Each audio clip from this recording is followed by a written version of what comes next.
minutes. Don't start the clock yet. Wait till I introduce. We have Dr. Joseph Latipo. He is the Florida Surgeon General.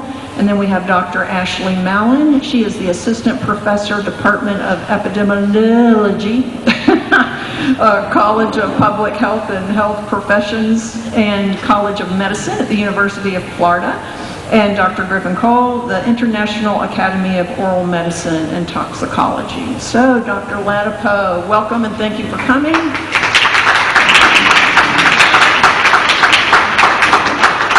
And let's give a hand to our first two panelists, Dr. Johnson and Dr. Slack. Welcome. Hey, thank you very much for having me here. Thank you for inviting me. Mayor, thank you very much. And commissioners, thank you for your interest in this issue and your care for your community. And you guys, this is an awesome showing with everyone out here. I hope people got to see the Little League game that was going on earlier too. This is a beautiful community. I mean, I hadn't been out here before. It's beautiful out here. I will talk briefly, and my colleagues, Dr. Mallon and Dr. Cole, will talk about some of the research. And Dr. Cole, of course, is a practicing dentist, and he'll talk about his dental experience. And, I got to be honest, and I don't mean this personally, but I had a lot of difficulty listening to that last presentation. And I had a lot of difficulty listening to it because I'm very sensitive to, I'll just be honest, dishonesty. And when I say dishonesty, I mean that so I'm here because I care about your health. That's why I'm here. That's why I go to work. That's why I was a professor at UCLA. I took care of patients there. I was tenured at UCLA. I had, I think, 3 or 4 NIH grants when I left UCLA. And I got a call from the governor's office about taking the Surgeon General position. And I've got a wife and 3 boys, and we were very happy in Los Angeles. And I got this call, and I actually didn't know what to do, but my wife was very clear that I should take the position. And I took the position because I cared deeply about the issues that we were facing as a country and as a world in 2020. We uprooted our lives in Los Angeles and we moved to Florida. And that's why I do this job, because I care deeply about your health and about truth. And I'll be honest, I get physically sick when I'm in the presence of people who are trying to sell you on something, not because they care about you, but they care about the something that they're trying to sell you on. And I've just got to be honest, and that's how I feel right now. I could care less whether the issue is fluoride or something else. The issue that matters is your health, my health, the health of our loved ones, the health of our kids, and how we make the best decisions that we can for them. And, whatever happened in the past, fluoridation has been happening for decades in this country. And that's, fine. So people made decisions for whatever reasons that they thought were best. But at this point in time, that is not the right decision. That's the wrong decision. It's the wrong decision for health, because very plain and simple, without any of the long stories and the twists and the turns and the inside information and the gallantry and this and that, the bottom line is that you now have multiple studies, the vast majority of studies, that show very clearly an association between higher fluoride levels and neurotoxic harms, neuropsychiatric harms, lower IQ, more ADHD, more behavioral problems, more problems with executive function. And what populations are most sensitive? Children and pregnant moms. Like, what more do you need to know that you should take an action? I mean, what has to happen for you to know that that's not right? And we talk about risks and benefits. Sure, dental health, very important. Fortunately, there are alternatives, right? There's toothpaste, there's mouthwash. This isn't expensive stuff. I mean, this is stuff that people of all income levels can afford, right? I mean, that is not an issue in this day and age. These things are widely available. They're inexpensive. That is an effective alternative. So, considering what's at stake and what we know now from the science, this is not complicated. The only way I can make it complicated is if I tell you a long-winded story and tell you to look over here and look over there and this is the reason that happened and spin you this yarn. That's how I can make it complicated. This is a very simple issue. The cost in terms of human health is far too high to be fooling around with this. I mean, it actually is reckless for anyone who's knowledgeable to have the information and to continue doing it. It's very simple. It doesn't need to be complicated. The complexity is the friend of people who don't want you to think with your brain and think with your intuition and just think with common sense. Complexity is their friend. This is a simple issue. I mean, we've had much more complex issues in the past, and there will be more complex issues in the future. But this is a very simple one. So at this point, I'm going to stop and let Dr. Mallon walk you through the research in an unbiased fashion, so that you can be informed and make a decision.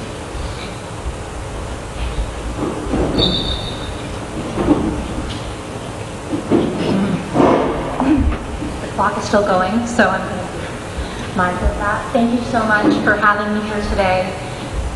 Today I'll be presenting the current state of the science on fluoride exposure and neurodevelopment. Okay, come a little closer. Okay. There you go. Right in there. Okay.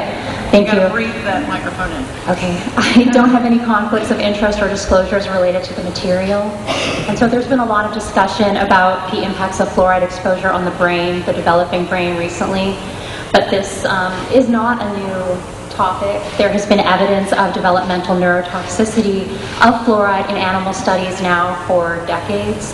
This study by Molinex and colleagues was published in 1995, a well-conducted study in a respectable journal, which to my knowledge has not been debunked, even though some people may disagree with it.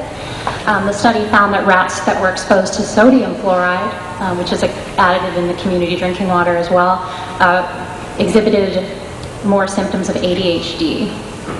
And the exposure levels in this study, they were higher than what we would typically encounter in community drinking water.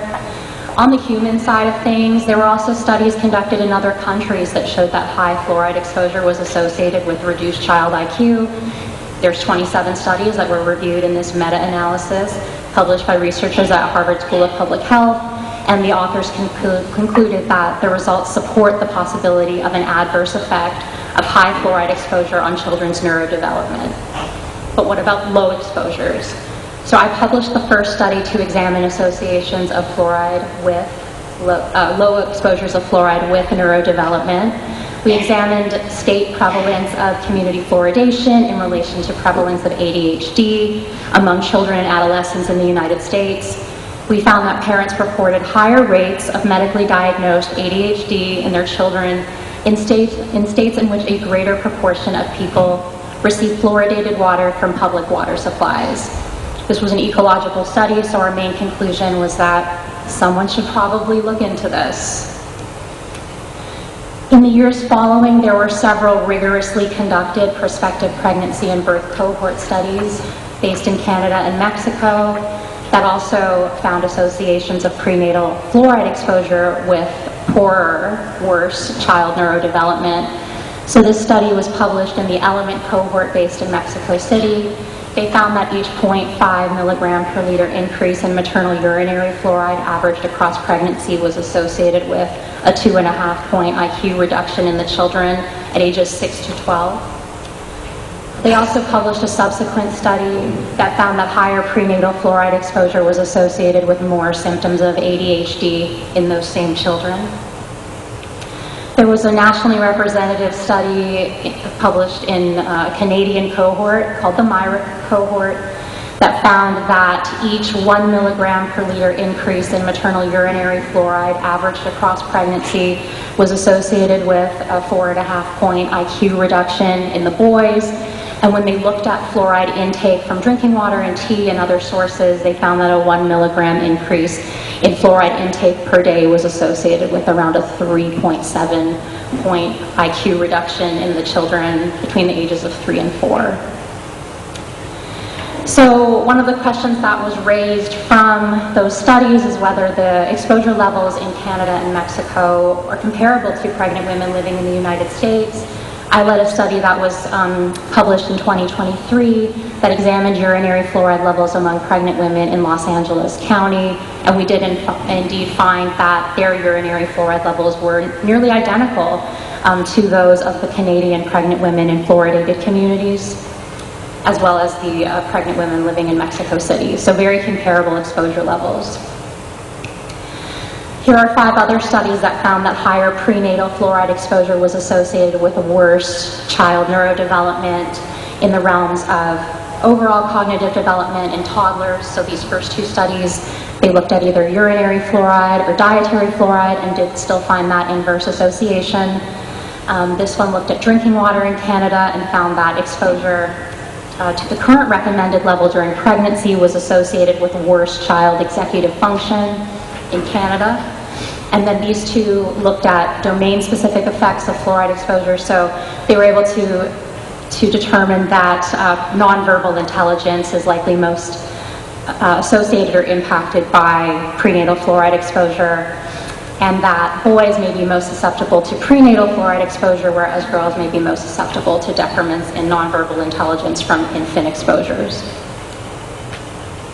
One thing to keep in mind is that these studies used various metrics of exposure assessment, so urinary fluoride, water fluoride, dietary fluoride intake, and findings are consistent regardless of which measure of exposure assessment was implemented.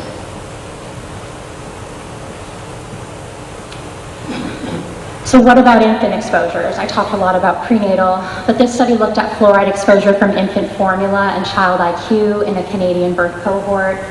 They found that an increase of 0.5 milligrams per liter in water fluoride concentration, which is roughly the difference between a fluoridated and non-fluoridated community, in infancy was associated with approximately a 9-point decrement in performance IQ among the formula-fed children and a 6-point decrement in performance IQ among the breastfed children. So as was previously mentioned, the National Toxicology Program did publish their long-awaited comprehensive systematic review of all of the studies on fluoride and neurodevelopment and neurocognitive outcomes published up until 2023. They identified 72 studies in total on fluoride exposure and IQ and reported that 64 found an inverse association, meaning that higher fluoride exposure was associated with lower child IQ in 64 studies. When they only looked at the studies that they deemed to be high quality at low risk of bias, they identified 19. 18 found an inverse association, such that higher fluoride exposure was associated with lower child IQ. The report concluded there is moderate confidence in the body of evidence that estimated fluoride exposure is inversely associated with IQ in children, and they determined that this applies at a minimum to those living in areas where fluoride in drinking water is known to be at or above 1.5 milligrams per liter. They said that associations between drinking water fluoride levels below 1.5 milligrams per liter and children's IQ remain unclear, so they may impact IQ, they may not, they don't know. However, it's plausible that pregnant women and children living in optimally fluoridated communities could have a total fluoride intake at or above the level of those living in a community with a water fluoride level of 1.5 milligrams per liter or higher. Basically, this is because there's individual differences in fluoride consumption patterns. Community drinking water is not the only source of fluoride exposure, but all of the foods and beverages that are reconstituted with it will then contain fluoride, and we consume those to varying degrees. There's also fluoride in tea and other things, so of course dental products. So we have exposure from different sources, and looking just at a community fluoridation level is not going to capture those differences. The NTP also published a meta-analysis that was related to their NTP report. And interestingly, the findings of the meta-analysis showed that urinary fluoride concentrations below 1.5 milligrams per liter are consistently inversely associated with child IQ. That's when considering all studies or only those deemed to be at low risk of bias. And the findings also show that a dose-response relationship between higher fluoride exposure and lower child IQ exists. And the NTP report highlighted a need for more US-based studies on fluoride and neurodevelopment. I led the first US-based study that was published in JAMA Network Open last May. We found that higher prenatal fluoride exposure was associated with more neurobehavioral problems in the children by age 3. So things like anxiety, emotion dysregulation, stomach aches, headaches of no known medical origin, and symptoms of autism. In particular, we found that pregnant women whose urinary fluoride levels were approximately 1.2 milligrams per liter, so again below 1.5 milligrams per liter, had children with nearly double the odds of exhibiting clinically relevant neurobehavioral problems by age 3 when compared with pregnant women whose urinary fluoride levels were approximately 0.5 milligrams per liter. There are several mechanisms by which fluoride can exert neurotoxic effects on the developing brain. So fluoride has been shown to readily cross the placenta in animal and even in human studies. It accumulates in brain regions implicated in learning, memory, mood, attention, and executive function. Neurochemically, it alters cholinergic activity, which is important for attentional processes as well as learning and memory. It acts on the alpha-4 and alpha-7 cholinergic subunit receptors, which are also implicated in ADHD. It has been shown to alter glutamate metabolism as well as contribute to mitochondrial dysfunction and increase oxidative stress, which can contribute to cellular damage and cellular death. So although these are observational studies and we're observing associations in them, there are certain criteria that epidemiologists refer to when we're trying to determine if the associations that we are observing are causal. And the literature on fluoride exposure and neurodevelopment satisfies most of them. So we see strong magnitudes or large magnitudes of association. We see consistency across the body of literature. The exposures are being assessed before the outcomes. So these are prospective studies. We're assessing fluoride exposure in pregnancy or infancy. As I said, biological plausibility is quite clear from the animal studies. Yes, a dose-response relationship has been identified, and there's coherence across human studies, animal studies, the entire literature. We have experimental evidence from animal studies, but it would likely not be ethical to conduct a randomized control trial in humans now. It would probably not pass the IRB, given what we now know about impacts of fluoride on the developing brain. So there was a recent federal ruling, as we've discussed, that determined the level presently considered optimal in the United States poses an unreasonable risk of reduced IQ in children, and that there's a high level of certainty that a hazard is present. Fluoride is associated with reduced IQ. So really, the federal ruling implies there is not enough of a margin of safety between the hazard that was identified in the NTP report of being 1.5 milligrams per liter and the exposure in community drinking water for dental caries prevention, which is 0.7 milligrams per liter. The EPA's default is for there to be at least a factor of 10 between the hazard and the exposure level, which would mean that the fluoride concentration in drinking water would need to be 0.15 milligrams per liter or lower to provide enough of a margin of safety to protect child IQ, although if the hazard exists below 1.5, as we've seen in the studies that I presented today, there would be no margin that would be safe for the developing brain. Thank you. Oh, thank you.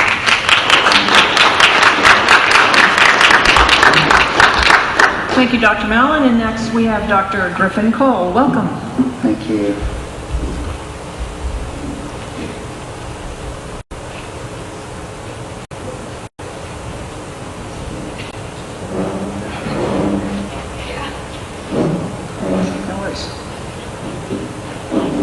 Okay.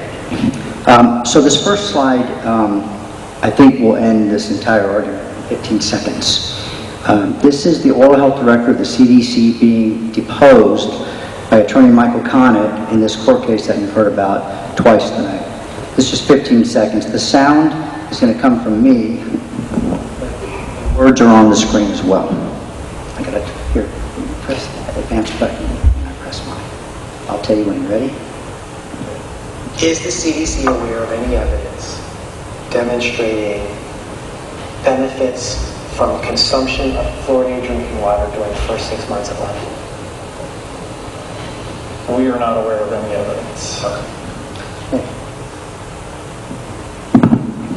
He also answered that same question for toddlers and children. CDC not aware of any evidence of any benefit from fluoridated water. This is arguably the largest proponents and supporters of water fluoridation. Okay. So you can also go to the CDC's website when it's up, and you can look at their oral health survey. And they'll show each state, and they look at third graders, because that's about the right age, 8 and 9, to compare between water fluoridation and actual decay rates. Look at the top there. 2 of the least fluoridated in the entire country. New Hampshire has a 35% decay rate, and Vermont at 37%. Look at the highest fluoridated ones. Washington, D.C., 100% fluoridated, 60% decay rate. Kentucky, almost 100%, 60% decay rate. North Dakota, 96% fluoridated, 68% decay rate. You can look at all 50 states. I think Florida, the last time I checked, is about a 45.5% decay rate. There has never been a double-blinded, randomized clinical trial to prove that fluoridation actually works or is safe. This is the gold standard. It's never been done. There's never been a long-term follow-up study to prove that it actually worked. There's been plenty that have shown that it failed. And one that I'm very intimate with is my hometown of San Antonio, Texas. They started fluoridating in the year 2000. 9 years later, their Metro Health Department actually did do a follow-up study, and they looked at the most indigent parts of San Antonio, because that's who we're supposed to be helping, right? The ones who don't have access to good dental care. Well, after $3 million in 9 years, there wasn't a decrease in decay. There was an increase of 13%. Now, fluoridation didn't cause the increase, but the point is, it didn't do its intended function. Oh, let's go back. Silicofluorides, because we heard twice tonight, I think, that fluoride is fluoride is fluoride, and it's just not true. Silicofluorides have never been FDA approved for ingestion, and they were never proven safe prior to actually putting in our water supply. And silicofluorides are not the same thing as calcium fluoride. Okay, and this was proven by Johannes Westendorf in 1975. He was doing a study on this for his dissertation. Not only did he show an incomplete dissociation of silicofluorides under normal conditions, but he also showed that it blocked acetylcholinesterase, a critical enzyme for the regulation of our neurotransmitters. So even in 1975, we saw that there was an issue with the brain. We showed this earlier here. This is the Calgary study, and I was very proud that we actually saw the entire slide going back to 2005. Notice it's very linear. It wasn't going up in this abrupt increase after fluoridation ended. That's not true. It was going up in a very linear pattern. And there's the study that was quoted on there. So that's the study there from Lindsay McLaren. But I want to show you a graph from that actual study, and I highlighted in yellow for you. Calgary 13-14, 6.4 mean, decayed, extracted, filled teeth. That's how they did it. 6.4 was the mean in Calgary. It was 6.6 in Edmonton. Now, if you look carefully, because I don't want to leave anything out, what they're bragging about here is that in 2004 and 5, it went from 2.6 up to 6.4. So that's a change of 3.8. Whereas Edmonton only went up a change of 2.1. Bottom line, Edmonton has been fluoridated since 1967. Why is it higher anyway? There's no correlation.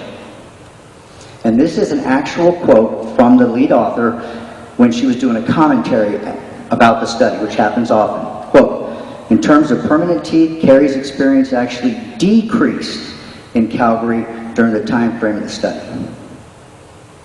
What about bottle-fed babies? This is what we're talking about. This is what Joe talked about. This is what Ashley talked about. What we all talk about here, right? There's no dose control.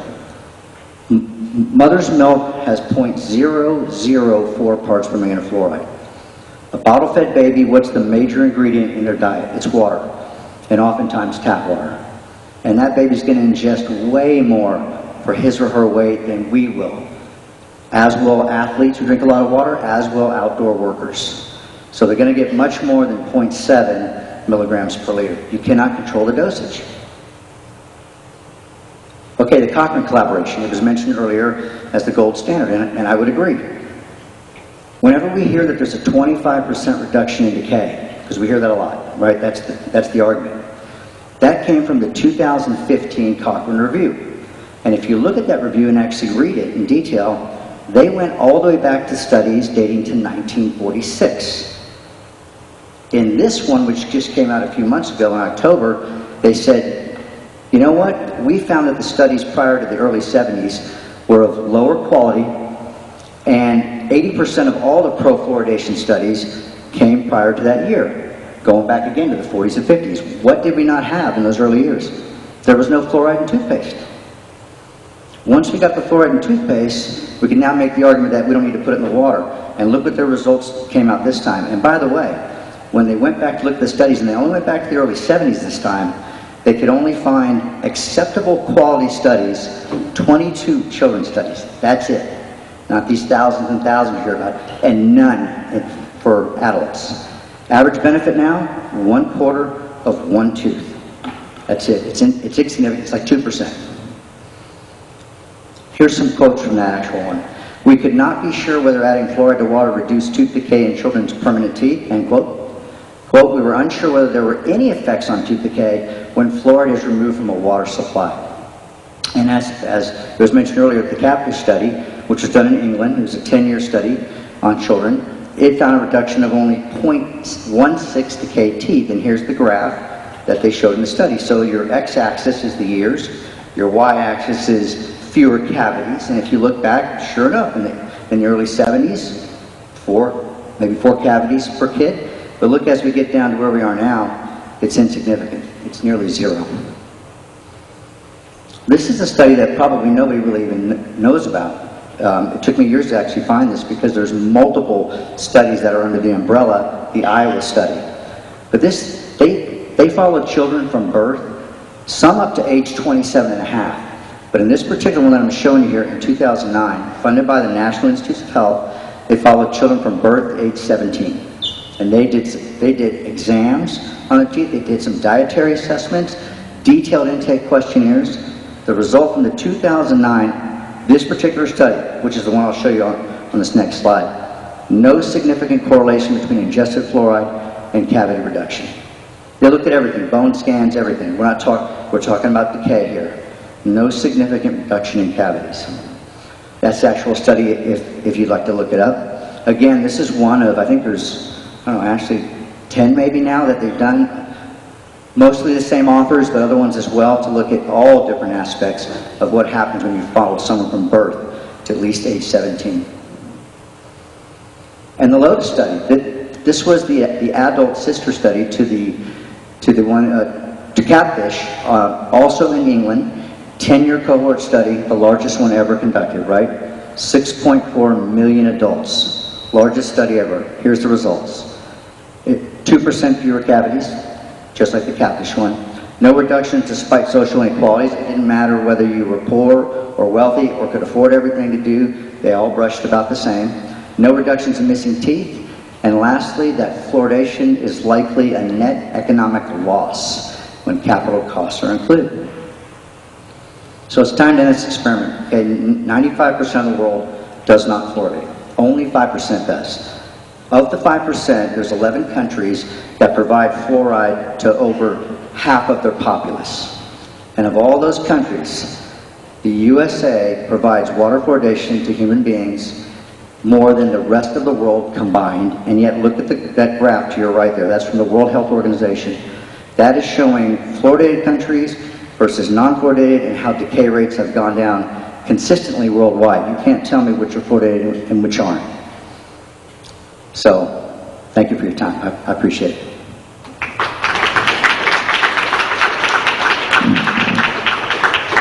Well, you can see this is a lot of information to take in.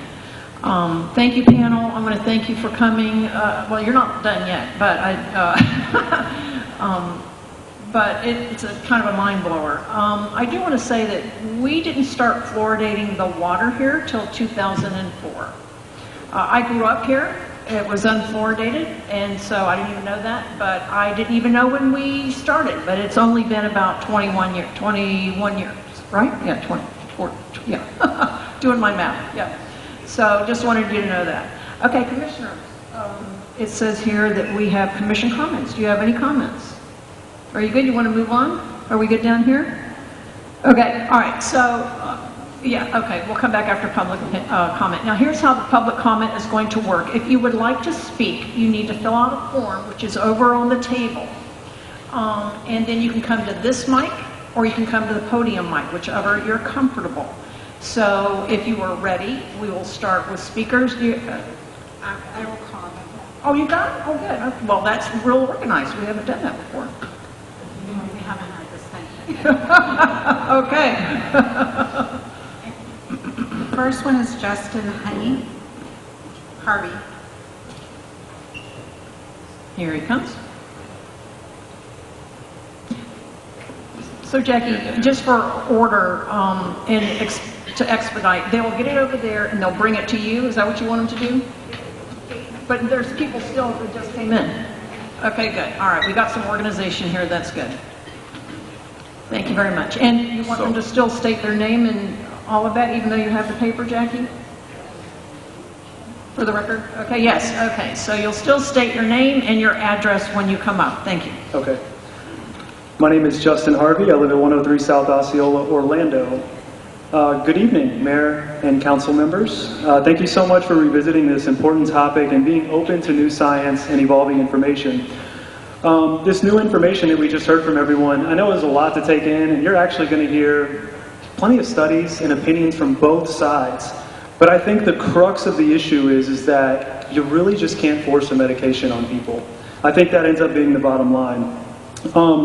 We've seen 74 studies published in JAMA just last month, so it's kind of concerning when people say that, you know, we're just cherry picking. If there's 74 studies in JAMA, Dr. Mallon's work, what Dr. Latipos cited in the state guidance, if just a fraction of that is possibly true, we can't force that on people if there's potential harm. We have documented risks, so we must give people a choice whether they consume this drug. And yes, the FDA does classify it as a drug. Now let's assume fluoride is perfectly safe. It's the best thing since sliced bread. There's not 70 studies on lower IQ. I can't opt out of this medical treatment. I can opt out of any medical treatment if the doctor gives me something. I can go home and choose whether I want to do it or not, how much. I can't, this comes out of the faucet. And I just don't think that's right for people. You can't control the dose to an infant, an elderly person, someone with a kidney condition. It's just, we don't add statins or antidepressants to the water, right? That would be crazy. So I don't think we should be adding any medication to the water. We also have to remember it is not naturally occurring fluoride. I don't know how many times I have to say this. The news always reports it. It's a common misconception.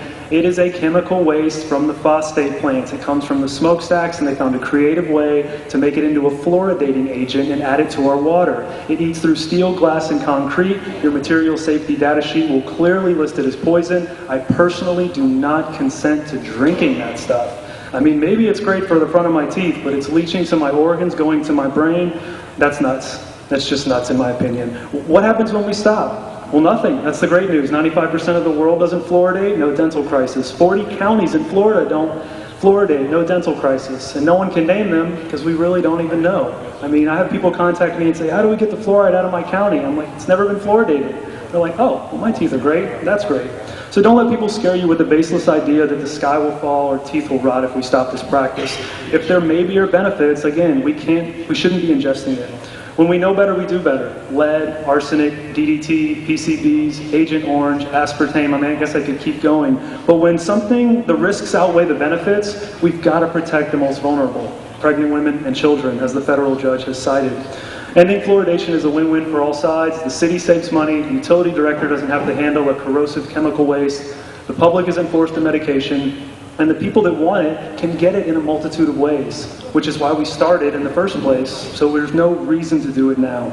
I'm personally tired of spending money on expensive filtration. I carry this water bottle around everywhere I go. I avoid the public parks water for my dog and my kid, and it shouldn't be that way. So please give people a choice, and thank you so much for bringing this up. Thank you so much. Thanks for being here.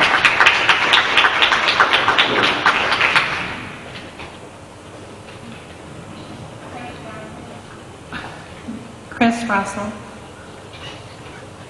Thank you for coming.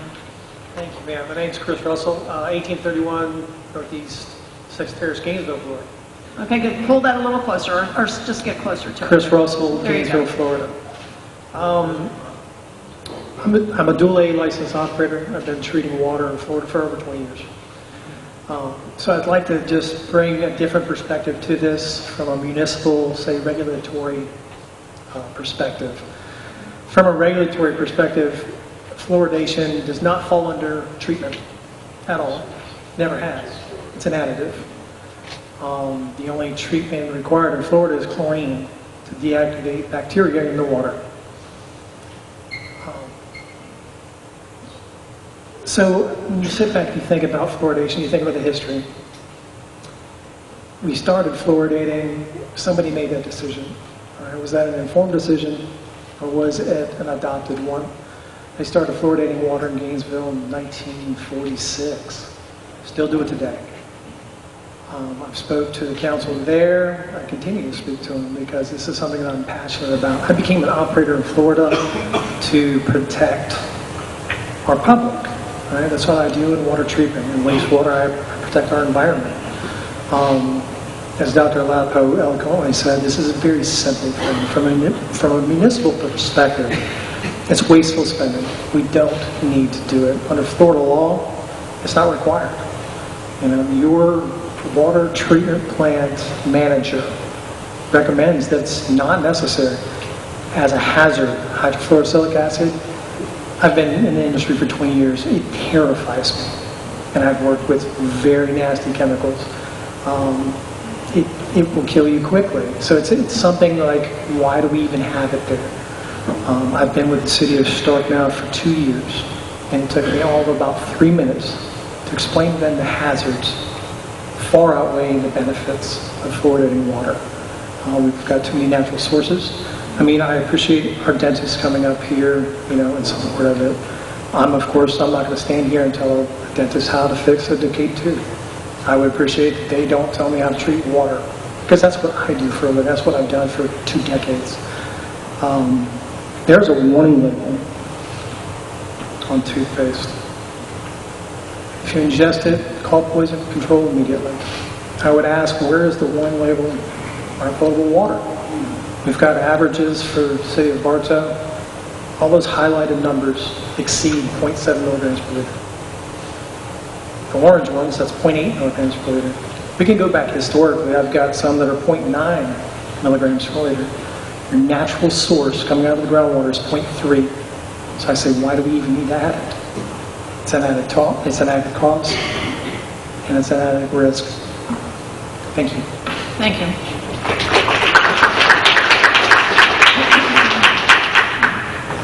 Richard Schrader.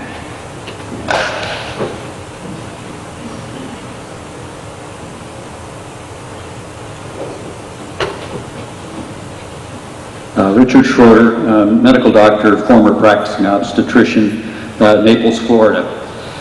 So what is fluorine? Let's just talk about that a minute. Fluorine, from which the fluoride is derived, is found in fluorspar, cryolite, fluoroapatite. This is the 9th element in the periodic table. It's a member of the halogen family and the 13th most abundant element in the earth. It's the most reactive of all the non-metal elements. In its free state, fluorine is highly toxic, pale yellow gas, as you've just heard. As a matter of fact, several scientists who attempted to isolate elemental fluorine were killed during their experimentation and are now known as the fluorine martyrs. In 1886, Dr. Henri Moissan successfully isolated it, and that paved the way for human experimentation and eventual utilization in a number of industrial activities. Fluoride, that's F with a little dash E, and the negative ion is the chemical ion of fluorine that contains an extra electron, forming strong electronegative bonds with other chemicals.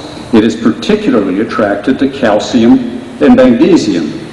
So fluorine when it's given to children and babies, bonds very strongly to infant bones, and then as we age, and we've heard this from others, it leaches out and migrates to the brain, and it can cause osteoporosis, and also a lot of thought now about its contribution to Alzheimer's disease.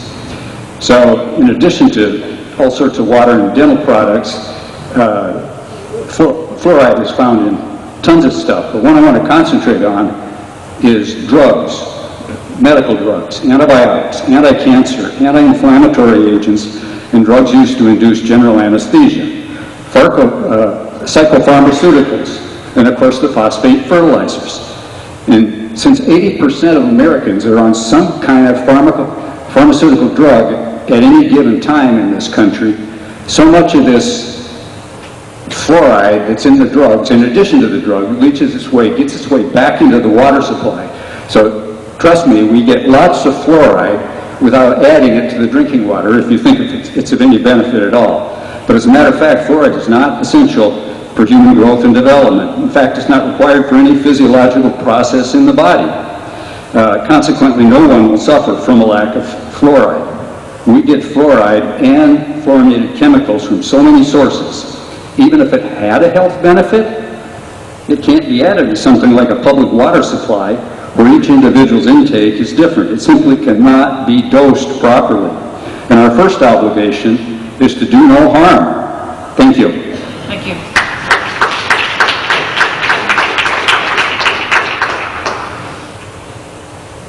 Scott Kiley.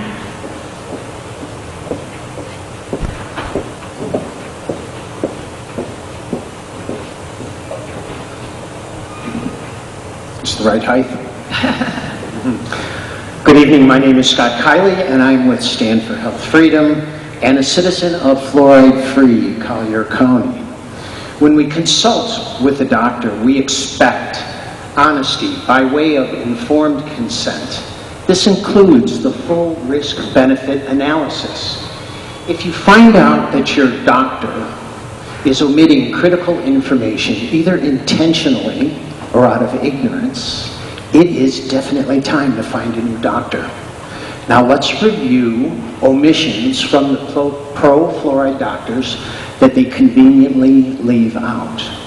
Number one, the CDC's oral health director, Casey Hannon, only when forced under oath, he stated, "We do not promote fluoride use for in utero benefit." Babies in utero, no fluoride, right? Of course not. The neurotoxin added to the water crosses the placenta and the blood-brain barrier of the fetus. Pro-fluoridation doctors leave this part out. Number two, the CDC's oral health director states under oath, there is no benefit for newborns to ingest fluoride up to 6 months of age. Well, of course not. They have no teeth. They have no teeth. I ask, how can we force this on mothers and their babies? From conception to 6 months of age, during the first 15 months, water fluoridation poisons these helpless humans when their developing brain is most vulnerable. The CDC, the EPA, the NSF acknowledges under oath they do not know the upper safe limit of fluoride. 0.7 parts per million is a guess. They are guessing at our health. Doctors for water fluoridation who leave these details out have violated their medical oath and must be discredited. Let's discuss the American Dental Association. The ADA supported and allowed the use of lead, arsenic, cocaine, opium, radium, mercury, and formaldehyde in dental care. Today, the ADA still defends the use of mercury amalgams for dental fillings. Who would trust the ADA or the CDC or any doctor that leaves these details out? These agencies, when they are horrifically wrong to protect their reputation and funding, they will not come clean. We must act to protect our citizens. City Commissioners, RFK Jr.'s position and Dr. Latipo's position against fluoride is clear. Operate with an abundance of caution, please. Please protect your citizens. and vote to pause water fluoridation immediately. Thank you. Thank you.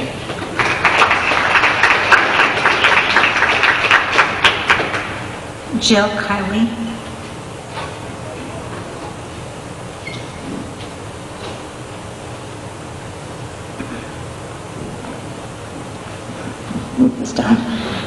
My name is Jill Kiley, Collier County. I'm with Stand for Health Freedom. One of the main arguments made by pro-fluoridation advocates is that without fluoridation in the water, lower income and disenfranchised individuals will suffer from increased tooth decay. But the data does not support this. If this were true, we would see an epidemic of tooth decay in unfluoridated nations. Instead, we see over 5 decades of steady decline in dental decay across all nations, fluoridated and unfluoridated alike. It's not the fluoride. We all recognize the importance of a social safety net, one that genuinely supports those in need, whether they are low income, minorities, disabled, or part of a disenfranchised community.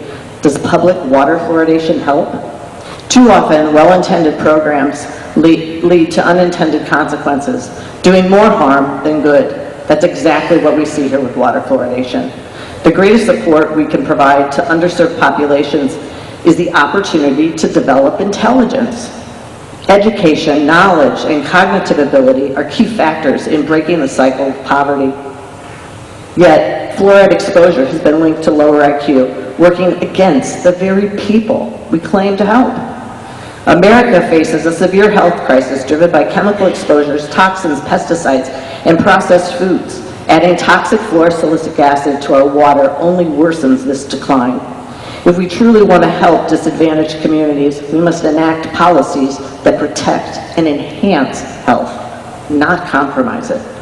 Water fluoridation may have started with good intentions, but like many outdated medical interventions, it lacked credible, long-term studies. The public has been treated as test subjects. Now with new research exposing serious risks, we must act now. If the city of Bartow fully educated its citizens on the latest scientific findings, mothers and children would overwhelmingly support ending fluoridation.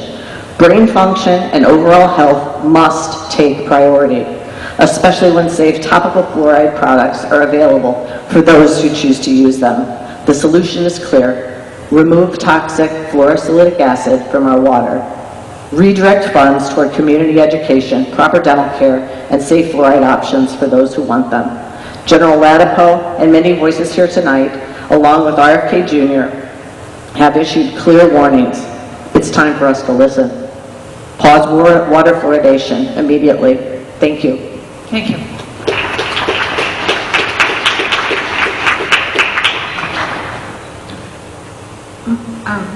Marsha Brooks. Good evening, Marsha Brooks, South 1st Avenue in Bartow. I am just a mom. I'm just a mom. I'm here as a mom. Yay, you're a mom. Yeah, and I have to buy special filtration for my house. Let me start by saying, and I meant to start with this, is to add fluoride to our water says that God got it wrong, and God didn't get it wrong, okay? We don't have to add fluoride to our water. Put it in your toothpaste if you want it, do what you want, but it should be a choice. I should be able to choose if I want to or not. I did a study in my household when I was young and dumb, and I would use the fluoridated toothpaste. My children, both twins, both 22, each got a cavity. When we stopped there, that was what? They were both, one was 8 and one was 9 when they got their cavities. They're now 22. They have not had a cavity since. Okay? No fluoride. Little quick history lesson. I think the commissioners all have this in their paperwork, but history lesson for you all. And how did we even start adding it? Alcoa. I think a lot of you probably know Alcoa. Okay.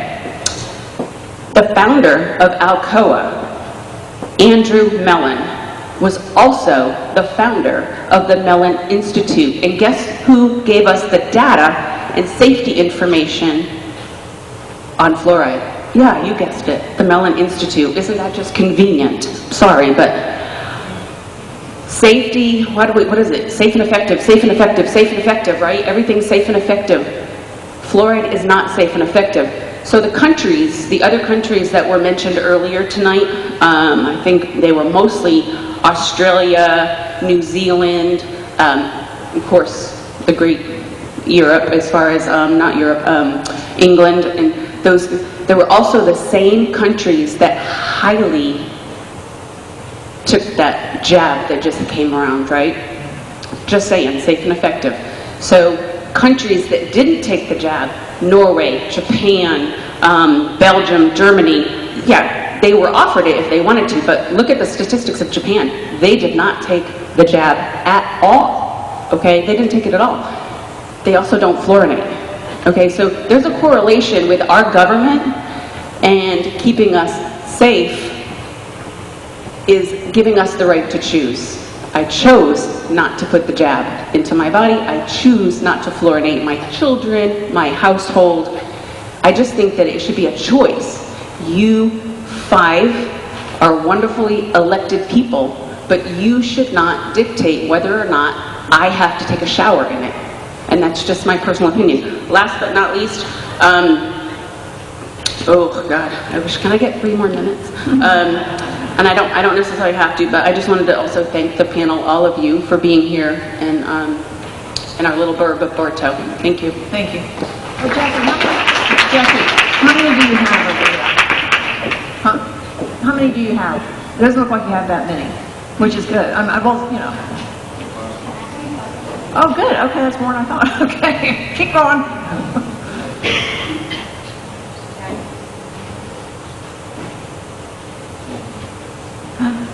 Joshua Eckert.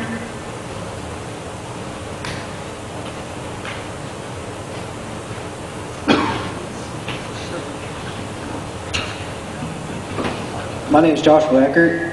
I'm a lifelong resident of the city of Bartow and a Class A water treatment operator.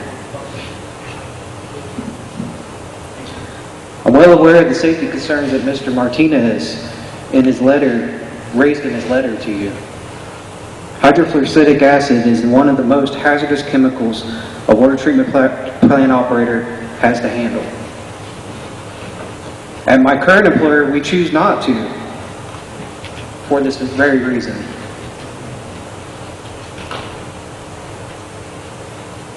I'm sorry, I'm not a public speaker. That's okay, you're doing just fine, don't worry.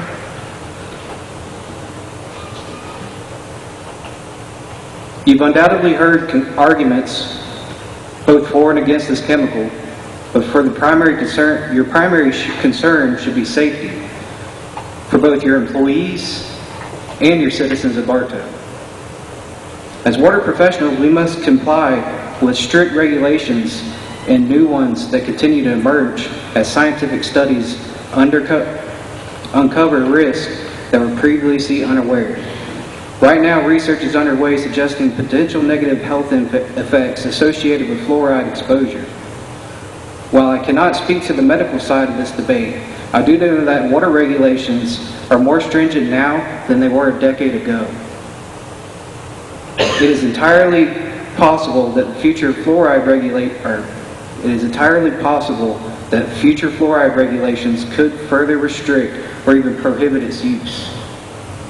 With that in mind, I strongly believe adding this unnecessary chemical to our drinking water is not in the best interest of our community, given its safety risks to both operators and the public.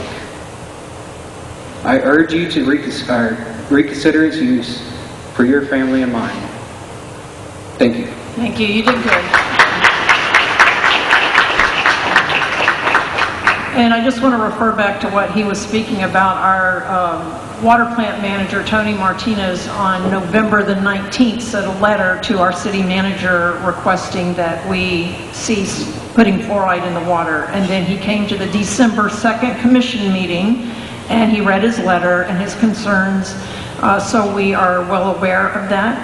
And if you want a copy of that letter, you can get it from the city clerk, or there's some over there on the table.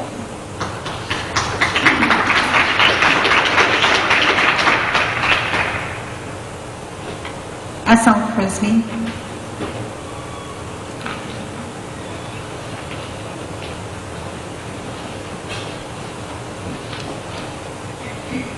Jackie, can you get closer to the microphone too? S.L. Frisbee. Oh, S.L. Yeah, okay, I didn't hear who you said. Okay, I thought you said that. Of course, of course. Stay there. Yeah. Yeah, there you go. You can sit back down, S.L. Okay, wherever you're comfortable.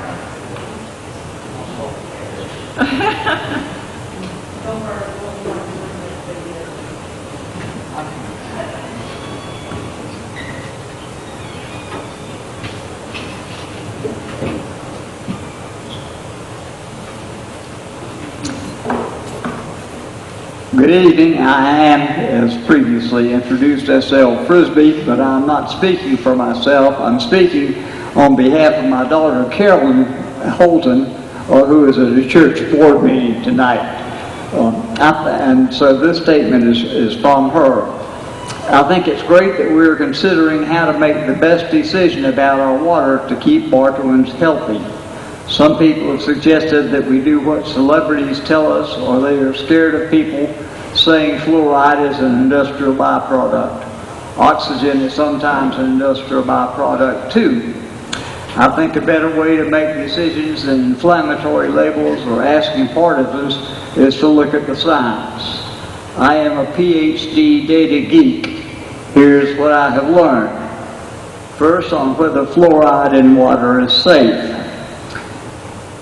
Scientists who reviewed all the existing research, regardless of whether or not it supported adding fluoride to water, have produced meta-analyses that let us draw reliable conclusions from all the studies as a group rather than over-relying on particular ones. Nature, one of the top science journals, reports in a 2021 meta-analysis that looked at the potential for neurological harm. No study that stayed in the recommended fluoridation guidelines found any harm at all. Zero harm. A 2023 meta-analysis looked specifically at IQ associated with different levels of community water fluoridation. It found conclusively that fluoridation does not cause lower IQ. Bartow's level of fluoridation is well within the safe range. There is low quality evidence that very high levels of fluoridation might cause harm. One study reviewed all the research that found harm at high levels of fluoridation, and it found that those studies were, quote, at high risk of bias. Sticking to the guideline, I'm glad that Bartow is not considering going beyond the recommended range where junk research says there might be harm. Sticking to the guidelines is safe and very beneficial. There are also studies that show harm when communities stop fluoridation. Children who don't receive fluoride via the community water supply while their adult teeth are forming are at risk of triple the rate of tooth decay. Those of us who have had the benefit of, while our teeth were forming, might seem something more than a 25% increase if we stop getting fluoride from our water. When tooth decay rises, kids miss more school and employees miss more work. The costs of our dental care rise. Bartowans deserve better than the harm that stopping fluoridation would cause. Please don't allow activists and partisans to pull the wool over your eyes. Meta-analyses that take a second look, even the studies that disagree with the majority. S.L., are you about done? Are you close? I'm sorry? I'm sorry, are you about done? I'm about done.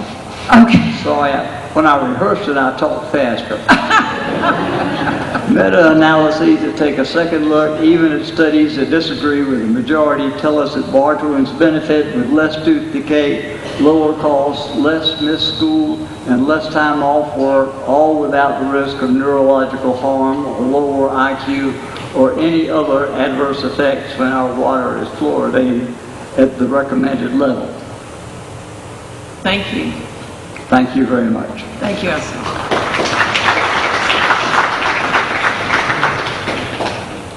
Dr. Jeffrey Rental.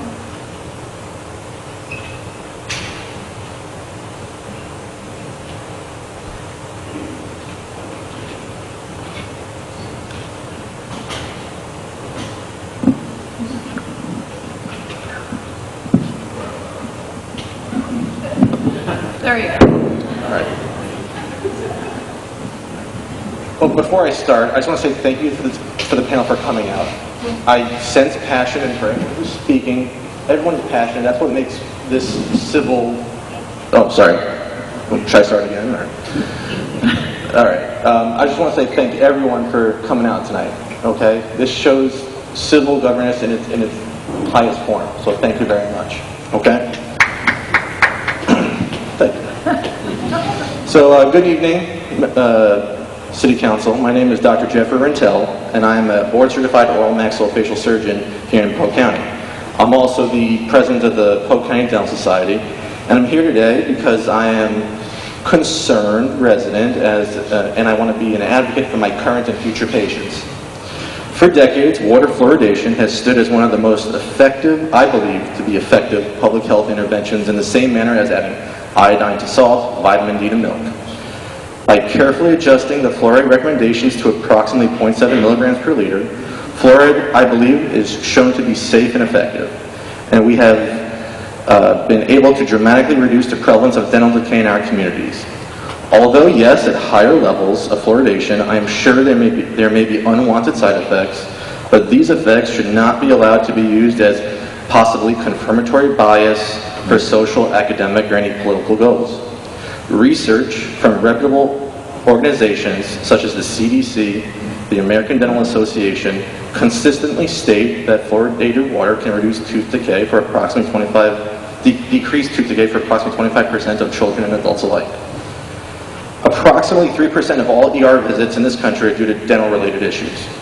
I'm sure many believe that dental pain, decay, abscesses appear to be benign in nature. But I'm here to tell you that significant dental disease can lead to maladies such as chronic inflammation, sepsis, endocarditis, facial space abscesses that might require urgent to emergent surgical interventions, osteomyelitis, respiratory infections, and possibly cause difficulty in controlling one's blood sugar as being a diabetic.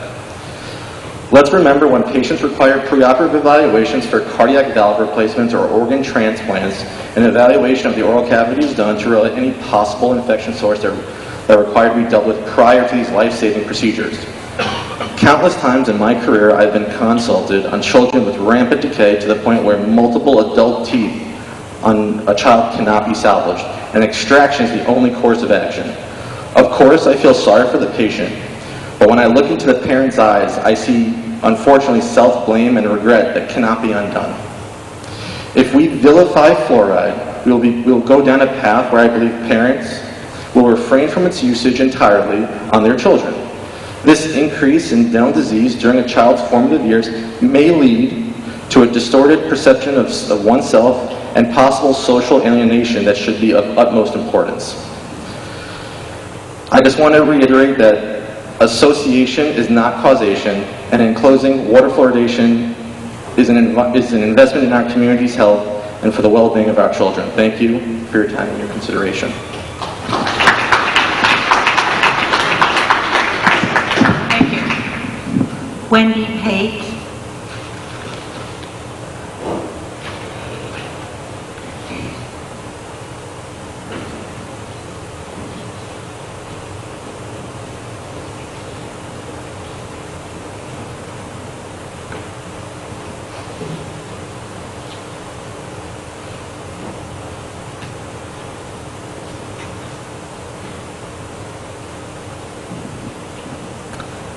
Good evening, and I am Wendy Pate. I live in Lakeland, Florida. I am here because my commissioners were also voting on this, and they have chosen to take tabling that, and they're going to be voting at this at another time, and they are probably in attendance here today. I thank the doctors for their service, for defending fluoride, that time out of their schedule to come here. I am here, oh, I already said that part. Let's see. By giving each side 30 minutes to make their case, you assume, or it would be perhaps an optical illusion, that the two sides were even remotely equal.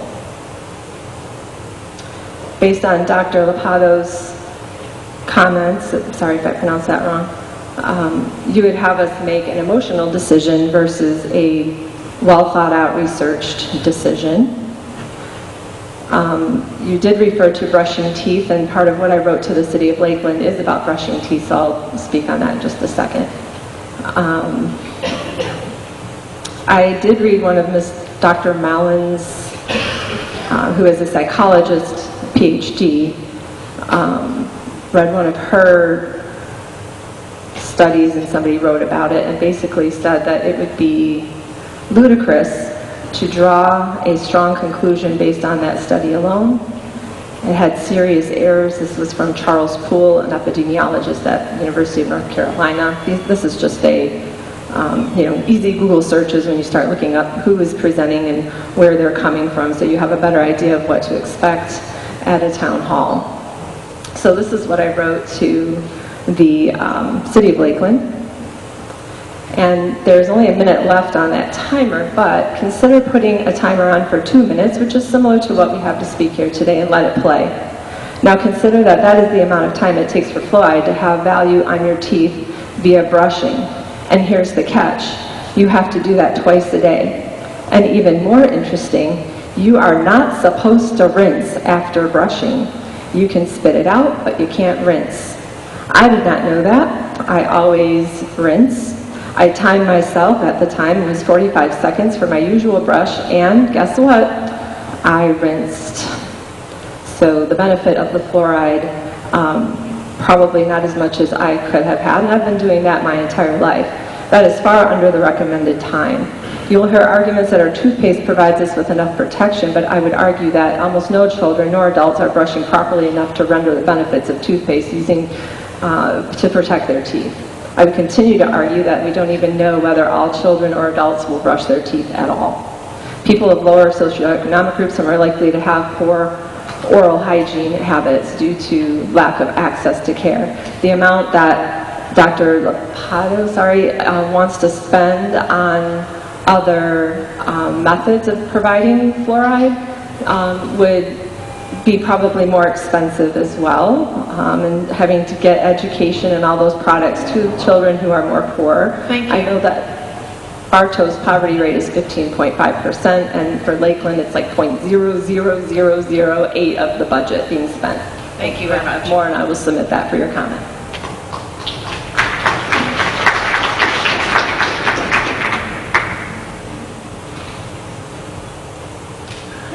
Les Suits.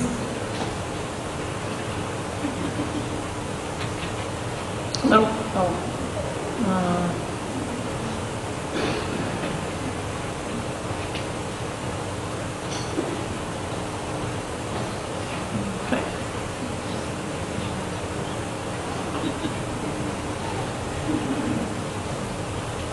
Hi, I'm Liz Suits. This is Baby Theo, and we are from Lakeland.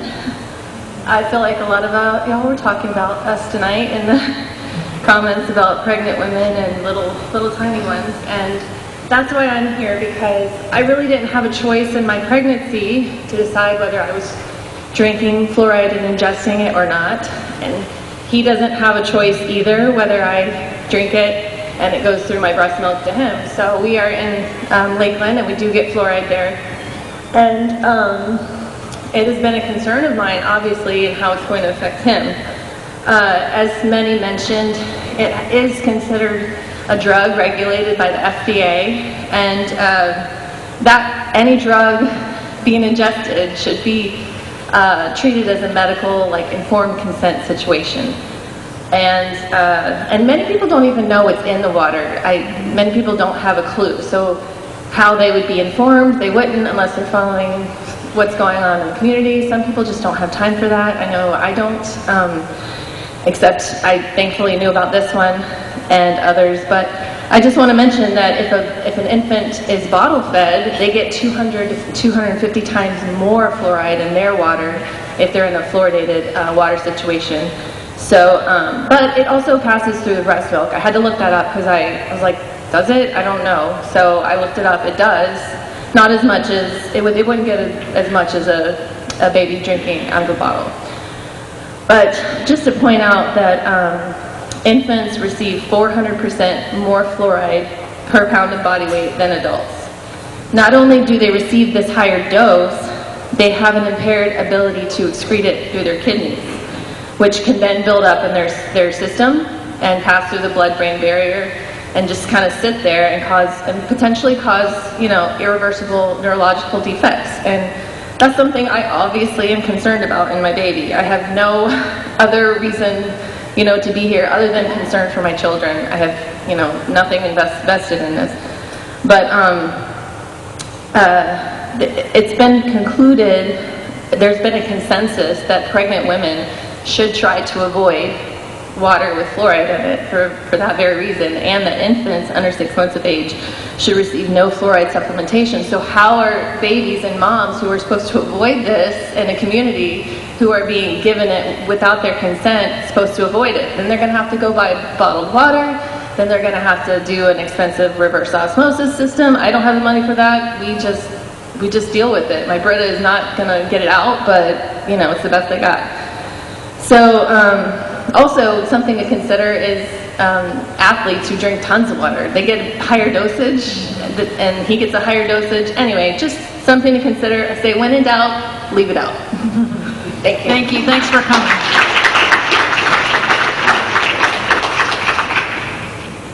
Robert Goodman.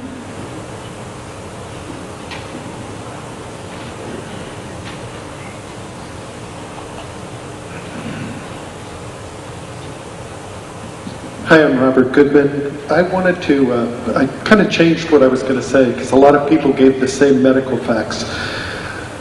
First of all, I'm going to advise all of you when you go home, if you use a fluoridated toothpaste like Crest or Colgate, go read the warning label on the back.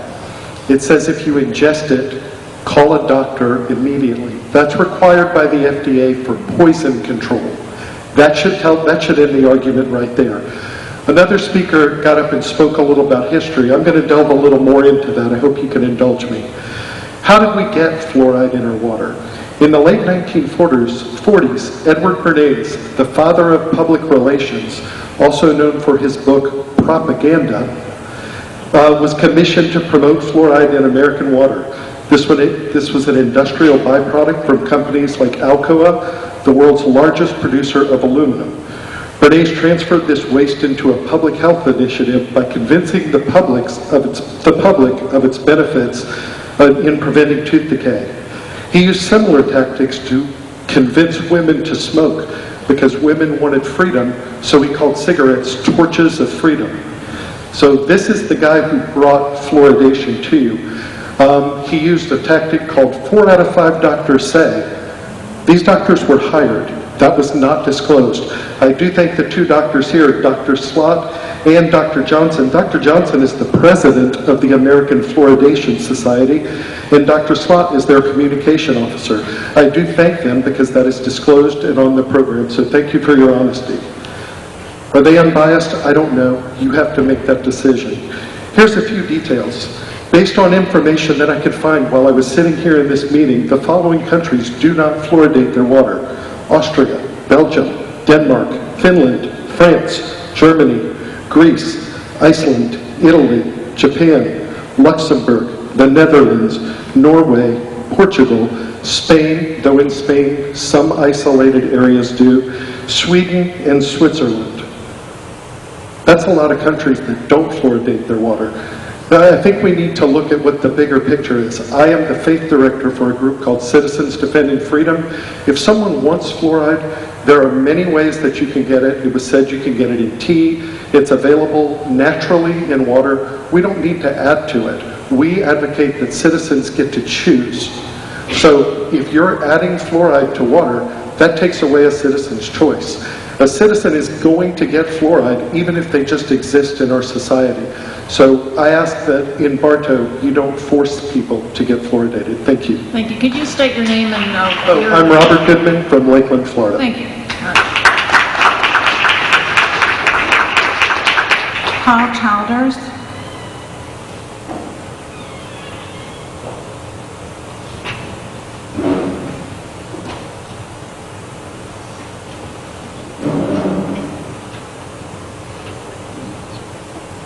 My name is Paul Childers. I'm Bartow, Florida. I've been here since 90, and I just want to say we've been calling it fluoride all night, but to me it's fluorosilicic acid. I've been working with it since 30 years. My previous job was at a chemical plant, and that's what we used to make it. And then now I'm a water treatment plant operator here in Bartow, and I just want to say if the commissioners want it or not want it, just know that to me it's acid. It's strictly, I call it acid. I don't call it fluoride. It's acid. You're putting acid in the water that will dissolve concrete, and you want us to drink it. And another thing is, it's very unsafe. We have to fully put gloves up to our shoulders. We have to wear aprons. We have to wear face shields and all that, because if it gets on us, if it dissolves concrete, it's going to dissolve skin.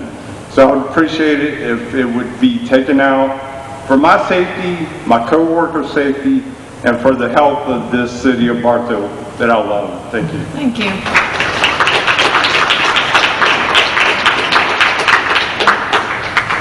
Troy Lunn.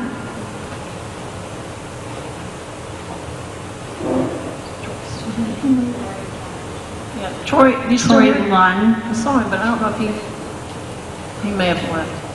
Okay, darn it. Okay. Stephen Ellis.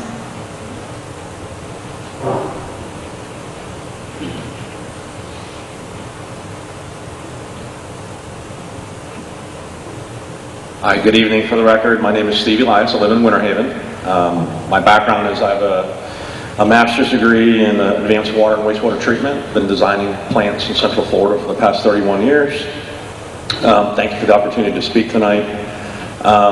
Just want to go through, add a couple perspectives from a design engineer standpoint of a water plant. Just kind of sprinkle in what hasn't been said here tonight. But fluoride, it's a very strong oxidizing agent.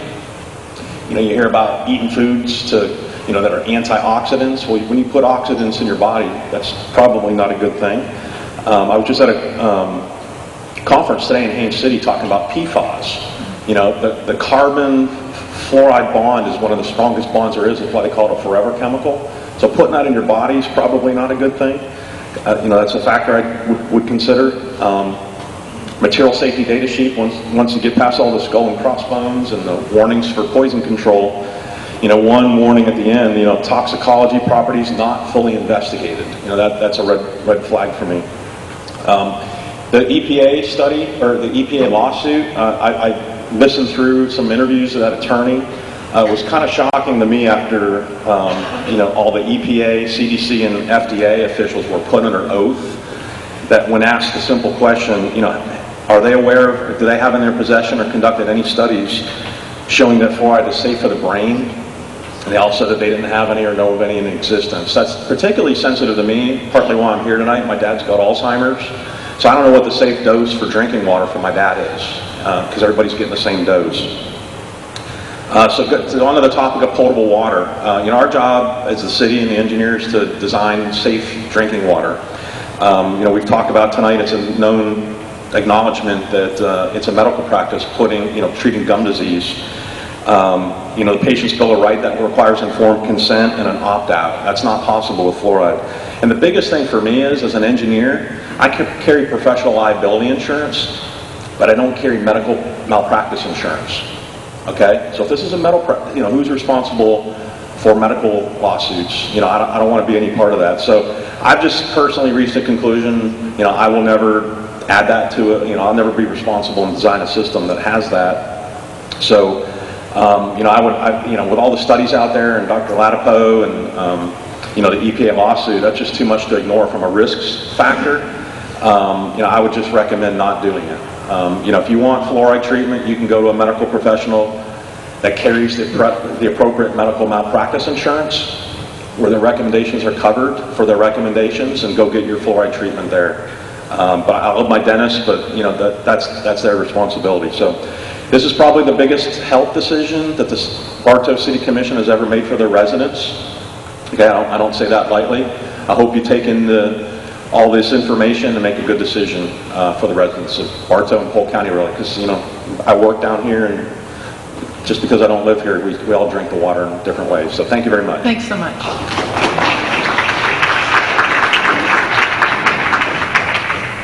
John Lynn.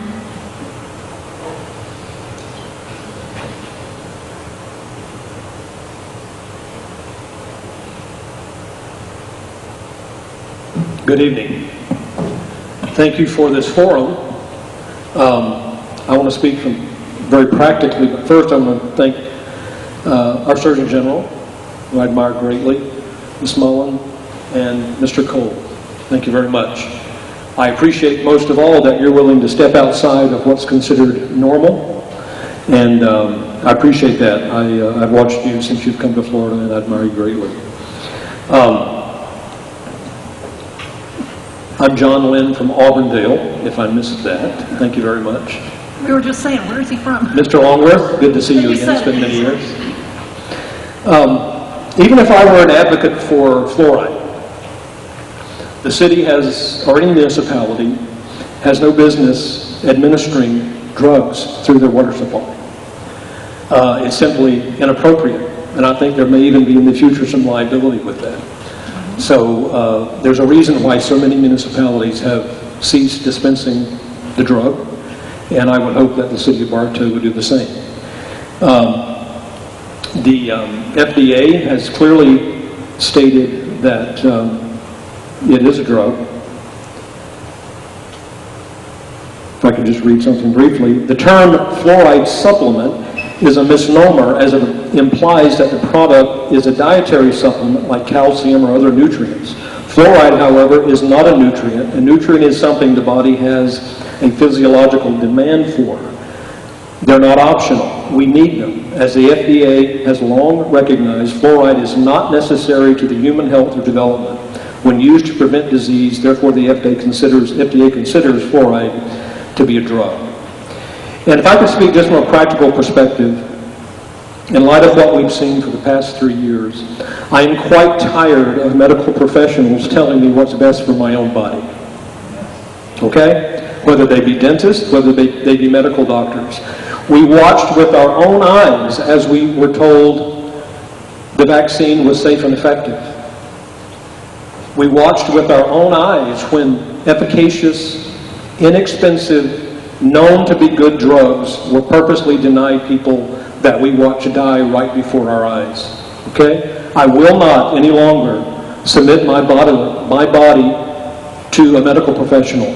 I see my regular doctor once or twice a year. I take his recommendations under consult, and I make my own decisions. How many times were we told during the past 3 years that it was safe and effective, yet we've watched. I've watched in my own neighborhood 2 or 3 people die from not only from COVID, but now people are still dying from the jab. We all know that. We won't talk about it. We have to come to terms with that. We should never allow that to happen again. And this on some level, however, may be somewhat minor, we're watching the same thing play out. We're beeping. Thank you very much. I appreciate it. And I just pray that you make the right decision, and that would be to no longer dispense drugs through the city's water supply. Thank you so much. God bless you. I know that's obnoxious to not have more time, but we don't want to be here till 11:30.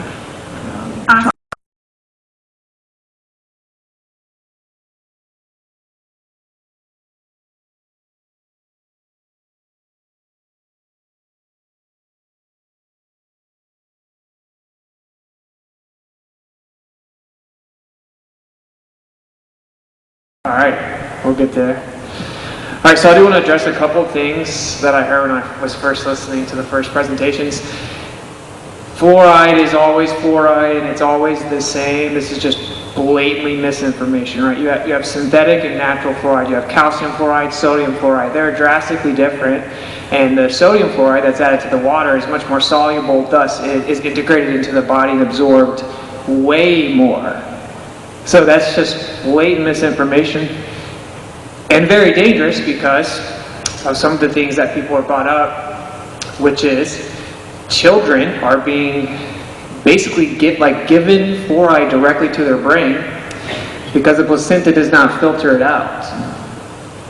So as adults, we're like, well, 1.5, it's safe.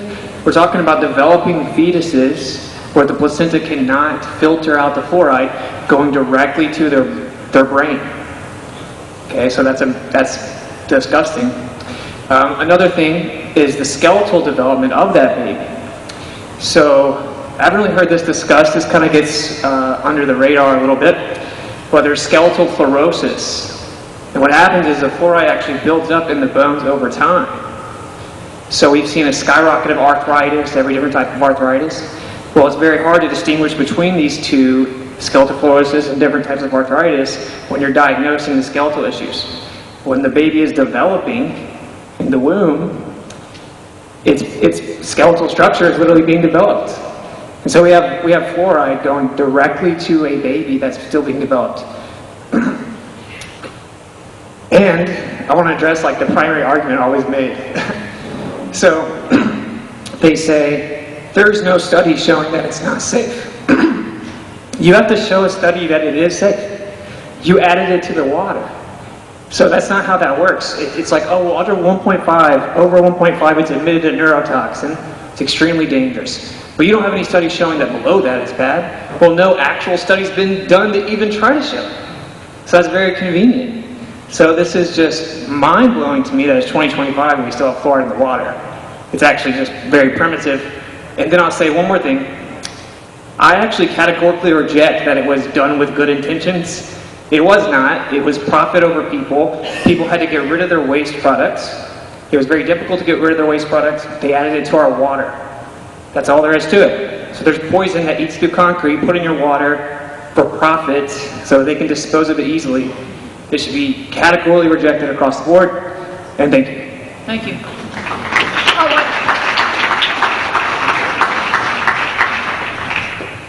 Dr. John Paul.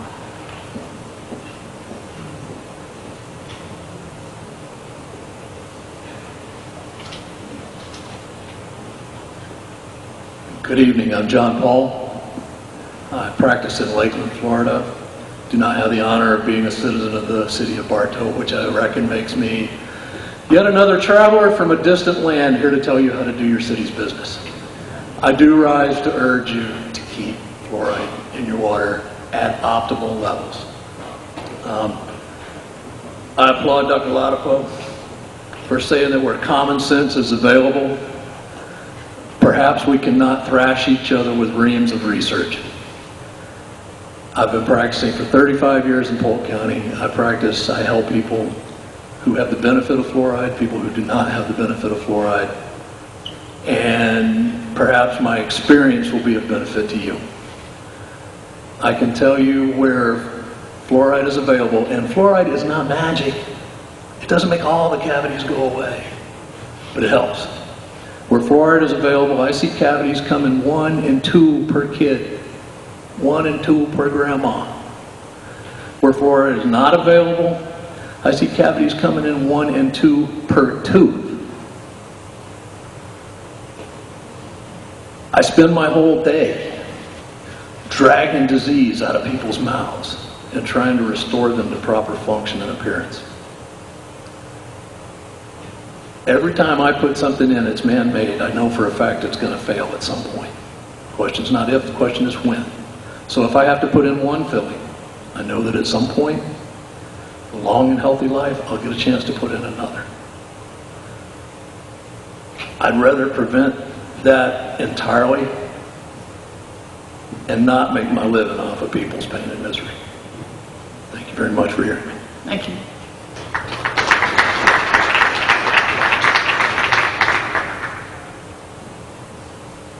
Lindsay Nitch. Greg? Is it with a G? G. Yeah, that Greg or an R? Is it an N or an R? G-R-I-C. Okay. How many more, Jackie? How many? Sorry, I'll get it right now.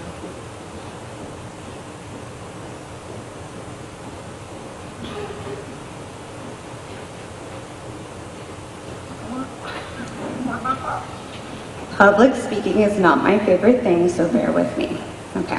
My name is Lindsay Grick. I live at 2120 Saddlewood Drive, so I'm one of your constituents. I'm here to implore you to take fluoride out of our water.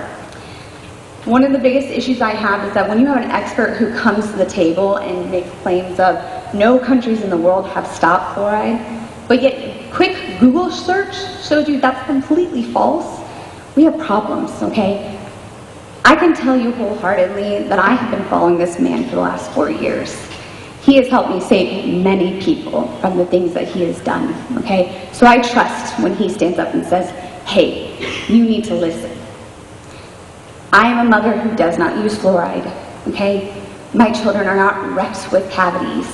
And don't you think as a mother, if they were, I would change course and go back the other way? Of course I would. Not only my mother, I'm a nurse practitioner, so I understand the medicine, I understand the medicine behind it, okay? I implore you, please, don't put the fluoride in anymore. Thank you.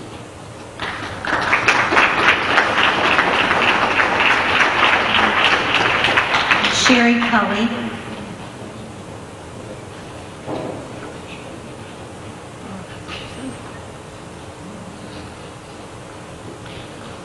Good evening, Sherry Kelly, 865 List Place here in Bartow.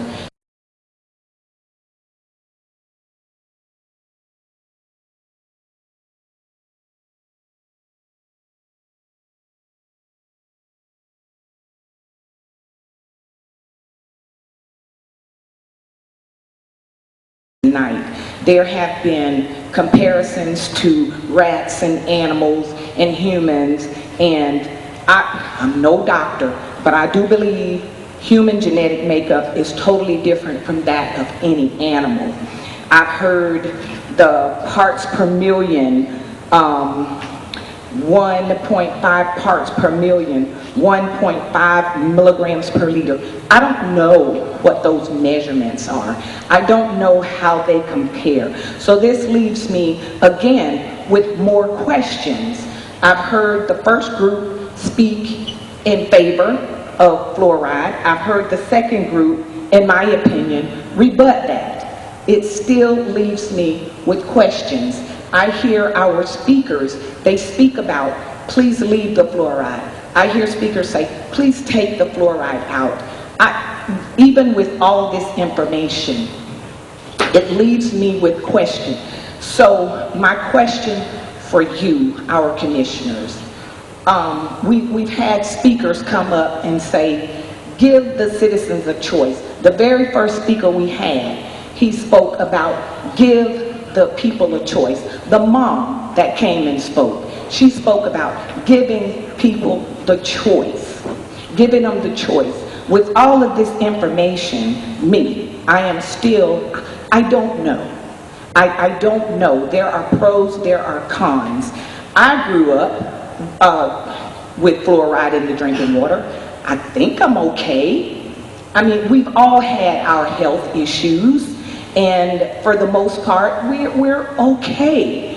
And that's, again, my opinion. So my question is, in the decision-making for the fluoride, leave it, take it out. Is it your decision, or will you give the people the choice? I can't answer that right now. Thank you. I mean, we're weighing everything, and we are not making a decision tonight, just so everybody knows. We will do that. We're going to talk about that at the end. And we're going to get all these presentations. We'll have a little bit more time to digest what we've seen tonight. But we didn't fluoridate the water here in Bartow till 20 years ago. So I didn't grow up with it here. I'm just clarifying that. I'm not sure. I thought you grew up here. But I did, and for the most part. I'm saying for the most part. I'm not saying all of my life. I'm saying for the most part. Okay. And we learned in 1940 something, they started adding fluoride to water. I was born after that. I know. Okay. So, you know, but I'm still with the question. Well, we kind of are too. A lot of, okay. the question. But thanks, everyone, for your presentations, for your pros, your cons. But in my opinion, I'm still with question. Okay, that's good.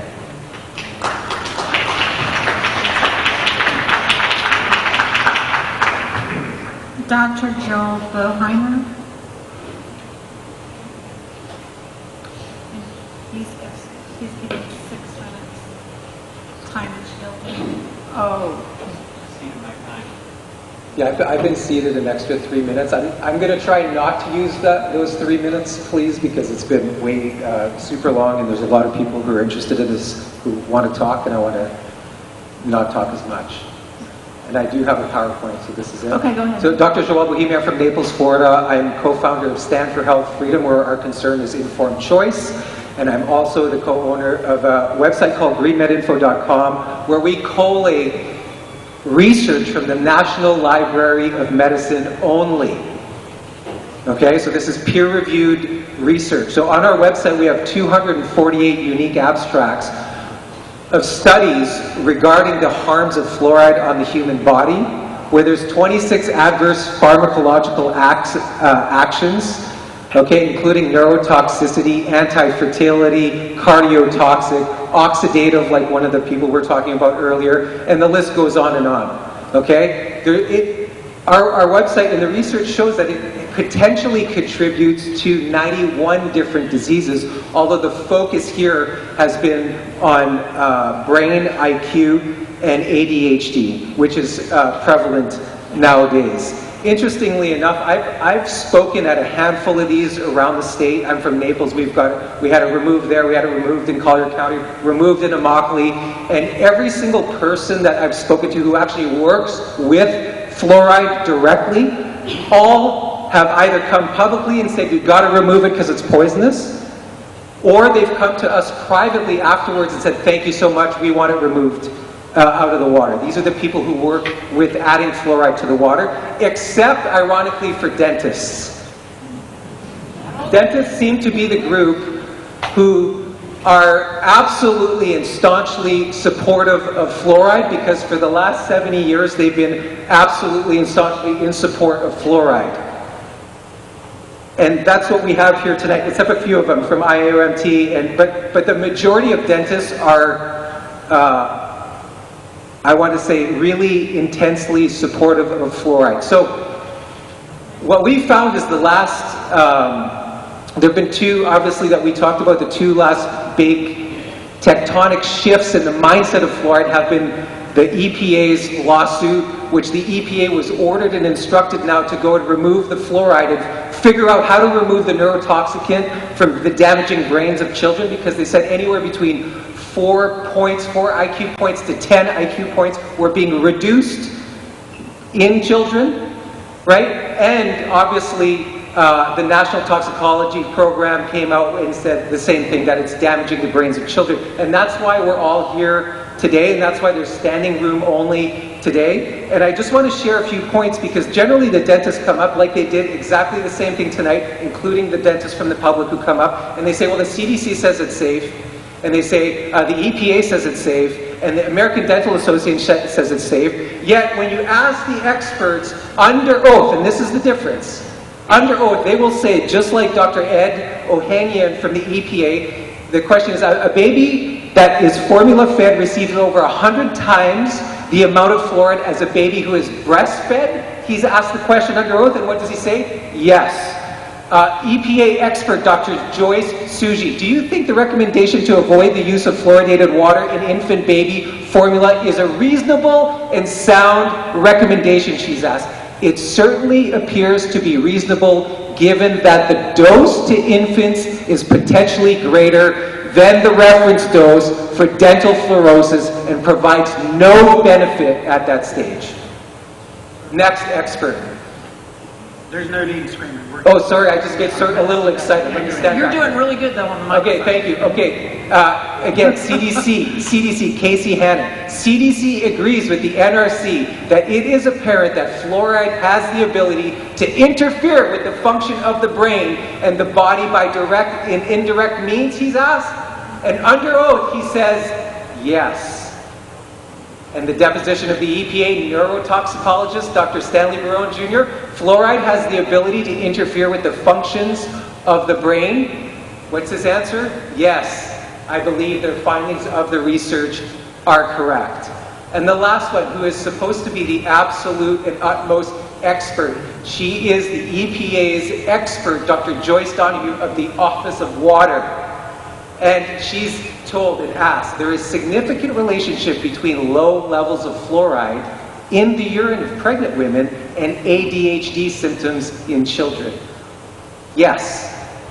And then the lawyer continues, and this further supports the need for reassessment of current safety standards of fluoride in the United States? And her answer is yes. So when we appeal to authorities of CDC and EPA, and if you go to their websites, they all say fluoride is safe and effective. Yet under oath, when they're told they have to tell the truth, they all say it's dangerous to the brain. And this is why you have standing room only here tonight, and the press is here and everybody is here. Why? Because there's a movement that's sweeping the nation called Make America Healthy Again that crosses political allegiances like we've never seen before, and there's tens of millions of people who are taking their health back because we've eroded the trust. Our government has eroded their trust by the population. We no longer trust the CDC or the EPA because they tell us one thing and then under oath they lie to us.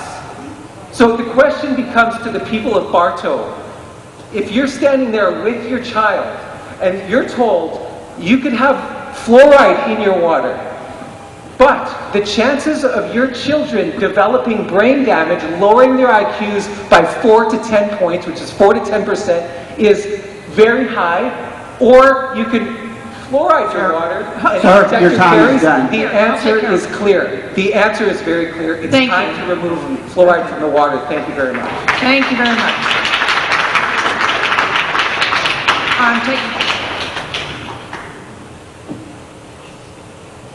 All right. Who's next? Jill Sessions.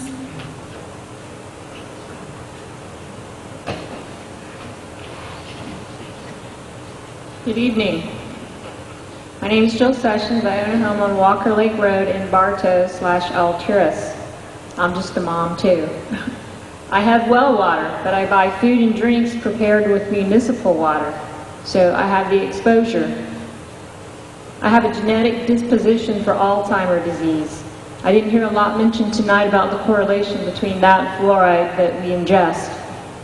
My grandmother died of it, and my father now has the onset. So I have taken a lot of steps over many years to try and reduce my exposure to things such as aluminum and other things. And I just found out recently that fluoride being ingested is correlated or associated with calcification of the pineal gland, which is in the center of your brain. I had no idea. So, like most people have said, I could drink a lot of bottled water and get the PFAS from the plastics, or buy a really expensive reverse osmosis system, or you can just take it out of the water. So I'm not so concerned with my IQ, which was the focus primarily of the study today, because at my age I don't think that matters a whole lot. So I just ask you to please not force me to ingest fluoride through the food and water that I buy here in Polk County, or Bartow. Thank you. Thank you so much. Chrissy Henn. What was that again? Oh, here we go.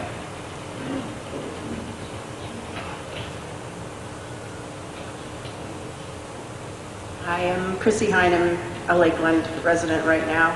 I'm mama of 5 kids, and in a nutshell, we clean the water with chlorine, and then we go ahead and add a neurotoxin back into it. It's like, which one is it? So from some people that were for fluoride, I did hear a lot of fear-mongering. For example, give them fluoride so that their teeth are fine, but how much candy are these kids eating? It's a parent's responsibility to make sure that their children are brushing their teeth. We should educate the parents and children on how to, to have proper hygiene. I don't consent to having fluoride in my water.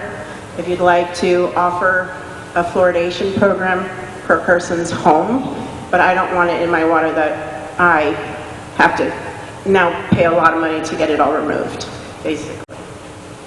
So yeah, and I've been fighting for my children for many years. And it's not easy, so if this would be one thing that if they were to take it out of the water, that would help me so much, because I'm doing enough trying to make sure that they have good food, trying not to make them dumber, you know? I'm doing my part to, you know, raise healthy, wonderful children to be adults in this world. And that's really all. Thank you. I appreciate that. Kelly Murphy Parker.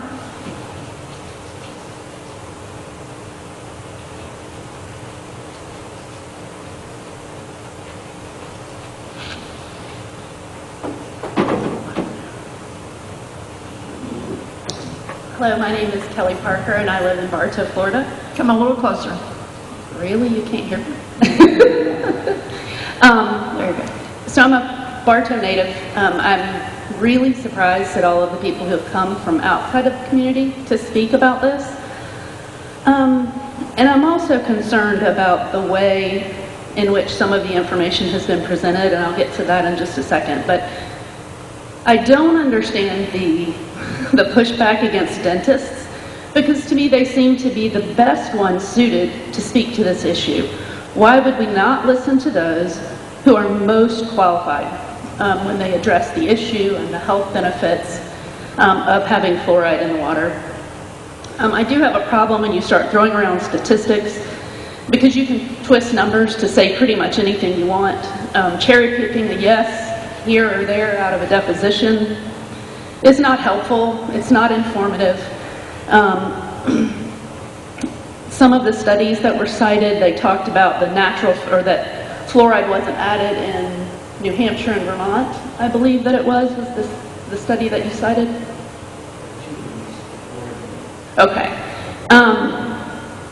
So if they're not adding fluoride, maybe their rates are naturally higher. I'm not sure if that's what you were saying, but that's my question. So as I was hearing all of these statistics, I just kept thinking of more and more questions. Talked about a 13% increase in cavities after adding fluoride in Texas. You don't know, or you didn't say that the increase would have been higher had it not been added. To the CDC doctor, to say that I'm not aware of any benefit doesn't mean that there isn't one. It just means that I don't know. There are a lot of things that I'm not aware of, but it doesn't mean that they don't exist. I know that Dr. Lapido said that toothpaste and toothbrushes are not expensive, and for you, they might not be. But as a former public school teacher, I fed lots of kids who didn't eat until they came to school. So it's a little presumptuous and dismissive to say that it's easy for them to get what they need. As a Bartow native, for me it comes down to what is best for the people in our community, the people I've grown up with, the people who've known me my whole life. And I am concerned about the safety issues, and I think that definitely needs to be weighed. But to keep it simple, Bartow has always been a place where we take care of each other. If keeping fluoride in our water will help those who are most vulnerable to the adverse health effects of not having fluoride, those without the resources that they might need for optimal dental care, then I think we should keep adding it. Thank you. Thank you. Pam Luce.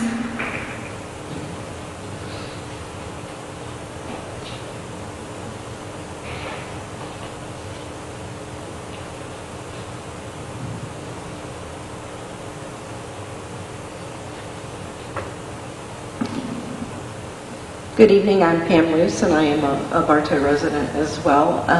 And I was not prepared to speak on this tonight. I want to say I am so far from being an expert that it is not funny. But Dr. Lapido, I so appreciate you coming all this way down here and the interest you're taking in our communities to spread the word. Like I said, I'm a Bartow resident. I also have 2 children and grandchildren that live in Bartow as well. And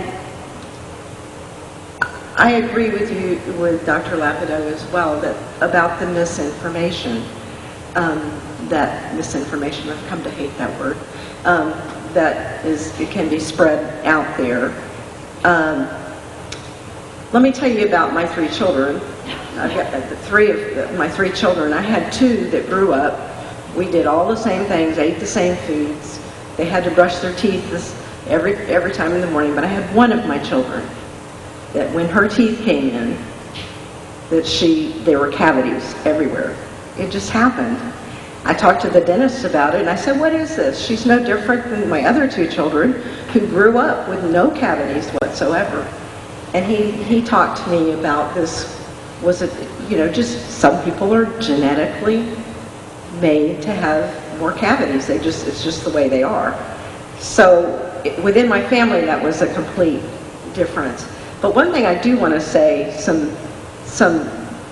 disinformation, misinformation, whatever you want to put it, that Dr. Johnson, at the very end of his presentation, put up the Bartow schools and their grades. Well, that is somewhere I'm an expert, is in educational data. There was nothing about that you could use as an example. Do you know that in the state of Florida, in order to be an A school, all you have to have in that school is 65 to 67% proficiency in your students to be an A school? And so we're going to put that up there? So anyway, I appreciate this, and I would like to read these studies, and I'm one who will, but the first thing I'm going to look at is who funded these studies. Where did the funding come from? And I really appreciate our commission looking into this. It's a very, very important decision. And we support you and are so thankful that you brought this to us tonight in the city of Bartow. And God bless you all. Thank you, Pam. Good to see you.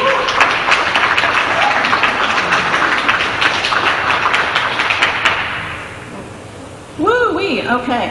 Are there any Bartow dentists here? Any in the crowd? Hi. I delivered a packet to every one of you, and I'm glad you came. Thank you for coming. I was hoping we would have more.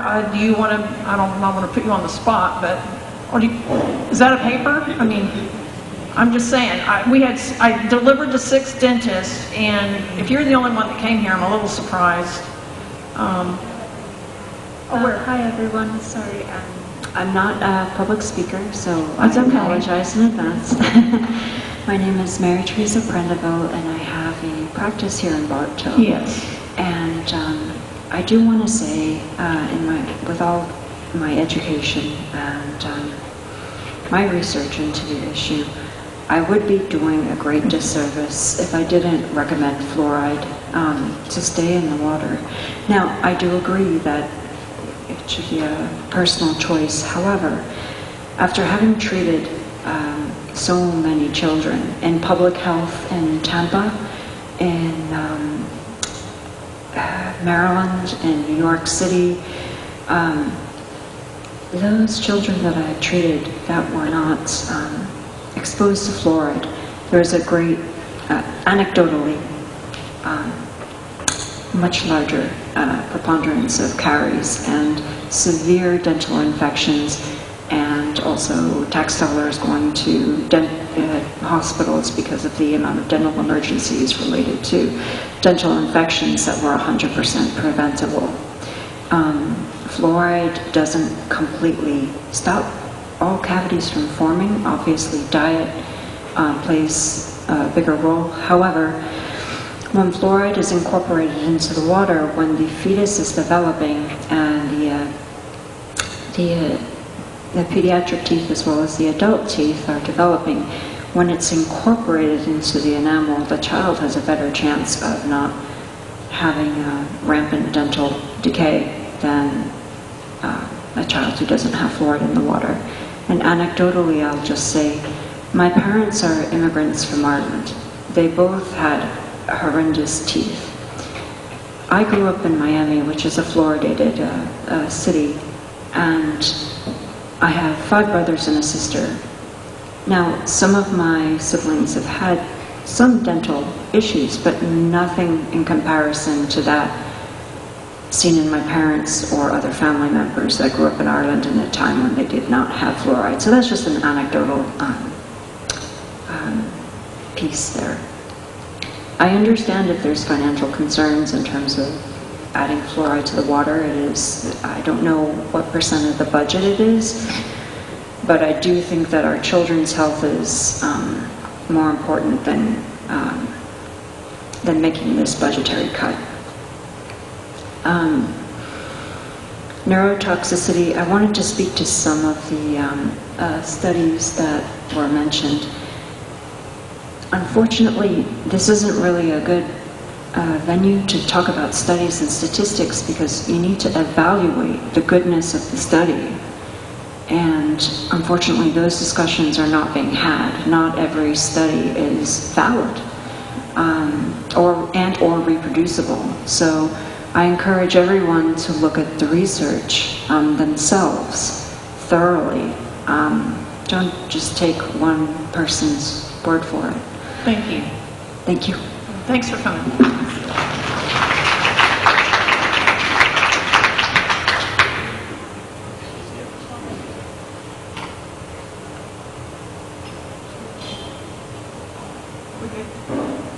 Okay, I think that's it for public comment. We will close that section. And now commissioners' comment. I'll start because mine's going to be very short. This was information drinking from a water hose. So, I want to thank everyone, our guest speakers, and the public for coming out tonight. We don't want to make this decision in a box. We want the citizens' input because it does affect you and your health. I am going to review the information that we were given today, and I hope everyone else will do the same. If you need copies of any of the information, by all means contact the city and we will provide you any of the resources that we had here today.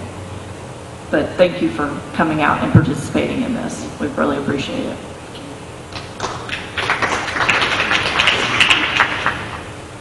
So I'd like to thank both committees that took and presented here tonight. There's a lot of confusion. I understand Ms. Kelly taking and having the qualms of what's right and what's wrong, and again, what's wrong and what's right. There's going to be disinformation, and I say that disinformation not that in any way is telling a story, they're telling a viewpoint of what they're seeing in the data. It's no different than us saying the sky's blue or the sky's slightly white, depending on the cloud going by. Days and days of information has been reviewed by pretty much every commissioner here. If it's out there with Dr. Latipo, videos, on top of videos, to see your presentation, Dr. Milan. I haven't seen. I saw one today for Mr. Cole that I just because we just got the information last night. Haven't seen anything from Mr. Johnson until tonight. But each and every one of you has given us great information to take and think on and ponder. Let's give it to our city members that have taken and come out tonight. Those of you who came from across the state, be safe going home. That's some distances, I think, from Jacksonville to Naples. So we've covered the gamut for Florida. Thank you for coming. A lot of information for us to go through.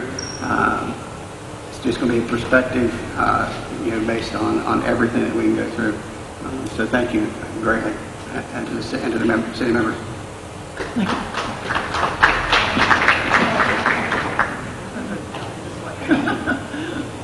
All right, again, to reiterate, thank you to everyone, Dr. Panelists. We appreciate you coming and giving us perspective. To everyone that's here tonight and spoke, we appreciate it. People that have been communicating with us in email, I've taken time to go through each of those, and I'm trying to just put my own filter on those and what I'm looking for and my priorities. And I'm looking for employee safety for our staff, teeth health, as well as the health risk of the fluoride itself. So we're trying to figure out what is the best mix of that. And so I am going through each piece. I'm taking a lot of time, but I am not a doctor. I'm not a dentist. And I am just trying to use my knowledge as well as get the feedback from our residents. So I just want to employ those that have not communicated with us or have not been here this evening. If you're listening or watching online, please communicate with us your desires. We definitely want to represent our community.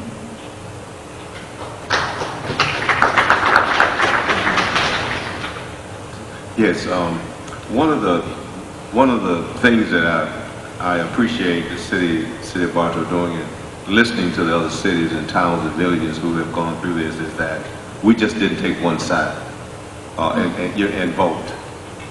We decided to have a work session, to listen to both sides, and I think that's important because it helps our citizens. It helps us to make an informed decision. So I think this is one of the best things that we've done. In fact, in looking at the other sessions that I've heard, nobody has done this. Now, somebody probably has, but I didn't see any who did it this way. To have a work session, listen to both sides, and then we will be in a better position to make a decision. And the mayor will explain how that decision is going to be coming about, but not at this meeting. It's time to go. But nevertheless, these are the emails that I received. And it's not all of them. You can't see it here, but right here. These are the emails that I received, and as Laura said, each one of us have really looked and paid attention to the emails that we've been sending. A lot of information. Somebody came up and said, we have been inundated with realms of research, and we really have. We've been inundated with realms of research, but it helps us to make that informed and educated decision. And so I want to say that yeah, you know, back to the decision, back to the process of the forum. This is the one thing that I'm proud that we did it this way to get input. So thank you all very much, and thank both panelists all the panelists for being here. We appreciate your comments, whether we agree or disagree.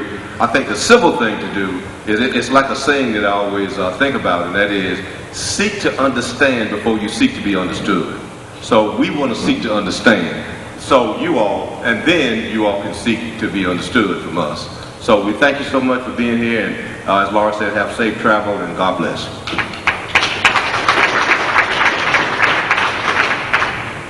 First of all, this is not about the budget for us, just so you know. We're not looking to cut $20,000 because we need to cut $20,000. This is way bigger and beyond that, so I just want you to know that.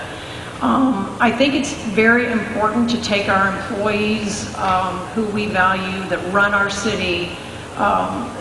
They recommend this taken out. They know how dangerous it is. It is an acid. I have visited the plant.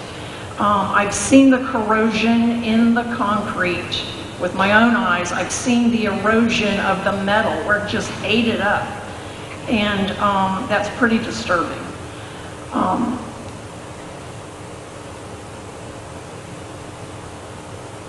This is not our lane. We should be looking at, you know, plan developments and traffic and budget. Health and treating the people of our city should not be our lane, but we're forced into it because this happened way back when and became the norm. And now it's being questioned and people are listening. People are looking at their health. I have a couple of autoimmune conditions. I am hyper aware. Everybody knows here they eat good things that I can't have because I'm not eating. I have to be very careful what I eat so that I don't agitate and aggravate my autoimmunity. I don't want other people that have any kind of health condition to have to be forced to take something in their water that's not going to help their condition. And I am pretty convinced that just the makeup chemicalization of this chemical is not compatible with the human cell. It's just not. If you take a molecule of that and your human cell, the molecule is going to eat the human cell. So I'm taking it real deep. I'm a deep dive on this, a totally different perspective. I appreciate the thoughts. And here's the thing. If we know better, we can do better. And by that I mean, let's go to the school board and let's talk to our superintendent, who we have a great relationship, and say, can we take that $20,000 and can we give free toothpaste and toothbrushes to students? Can we start to educate them in a way that they can learn, either they have to brush their teeth, they take care of their teeth. We start from that ground and we try to come up with something better. I don't believe this is better. I just don't believe it's better.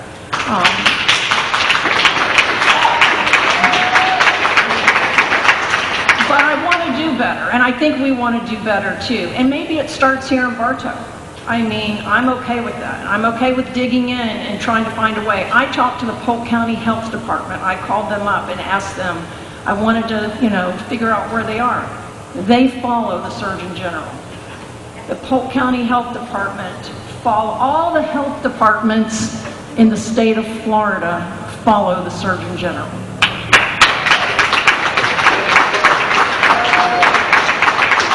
I think that says a lot. Nobody is doubting the benefits topically.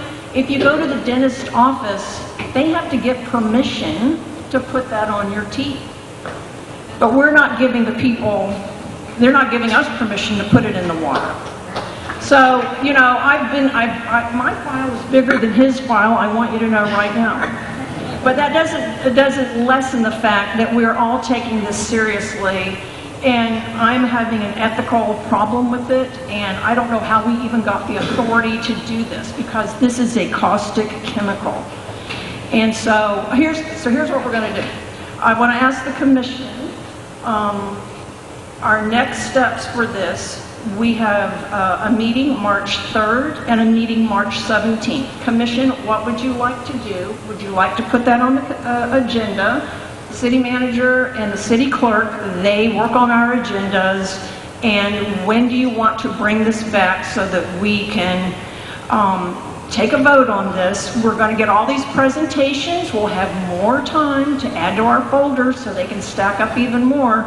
But we'll have more time to absorb what we have seen. It is a lot. And we're going to take it each in our own way. And you've heard what...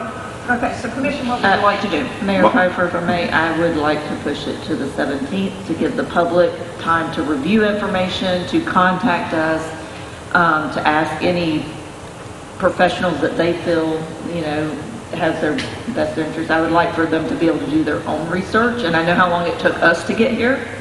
So I would like to give them the opportunity, now that they kind of have similar information to what we have, to review the information we have, as well as do their own research, and to please tell us what you think.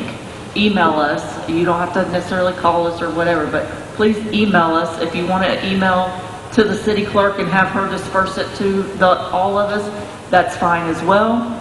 But please let us know what your thoughts are. But I vote for to move it to the 17th. Okay, I'm looking this way now. Y'all go this way, are you? The 17th for me also, I'd like time to engage with the residents. All right, so you heard it. So on the 17th, this will be on the agenda. I encourage you, Bartow residents and beyond, if you want, but to please get in touch with us. Oh, goodness gracious. I want to thank everybody for coming out again. Thank you for all your civility and your thoughts. We are going to be noodling this. That's what I like to call it. Thank you again, panel. And I just wanted to do one more thank you. Our IT crew came up and has our setup so that our residents could be watching remotely. So I just wanted to say thank you to them. They did this in 2 days. So thank you very much. Yes, all our staff. And at the public meeting on the 17th, you're welcome to come. I know you've been here, we've heard you. I'm going to watch the video, the playback on this as well. So with that, what time is it? It's 8:54, that's not too bad. Drive home safe. And with that, I'm going to adjourn at 8:54. Thank you so much.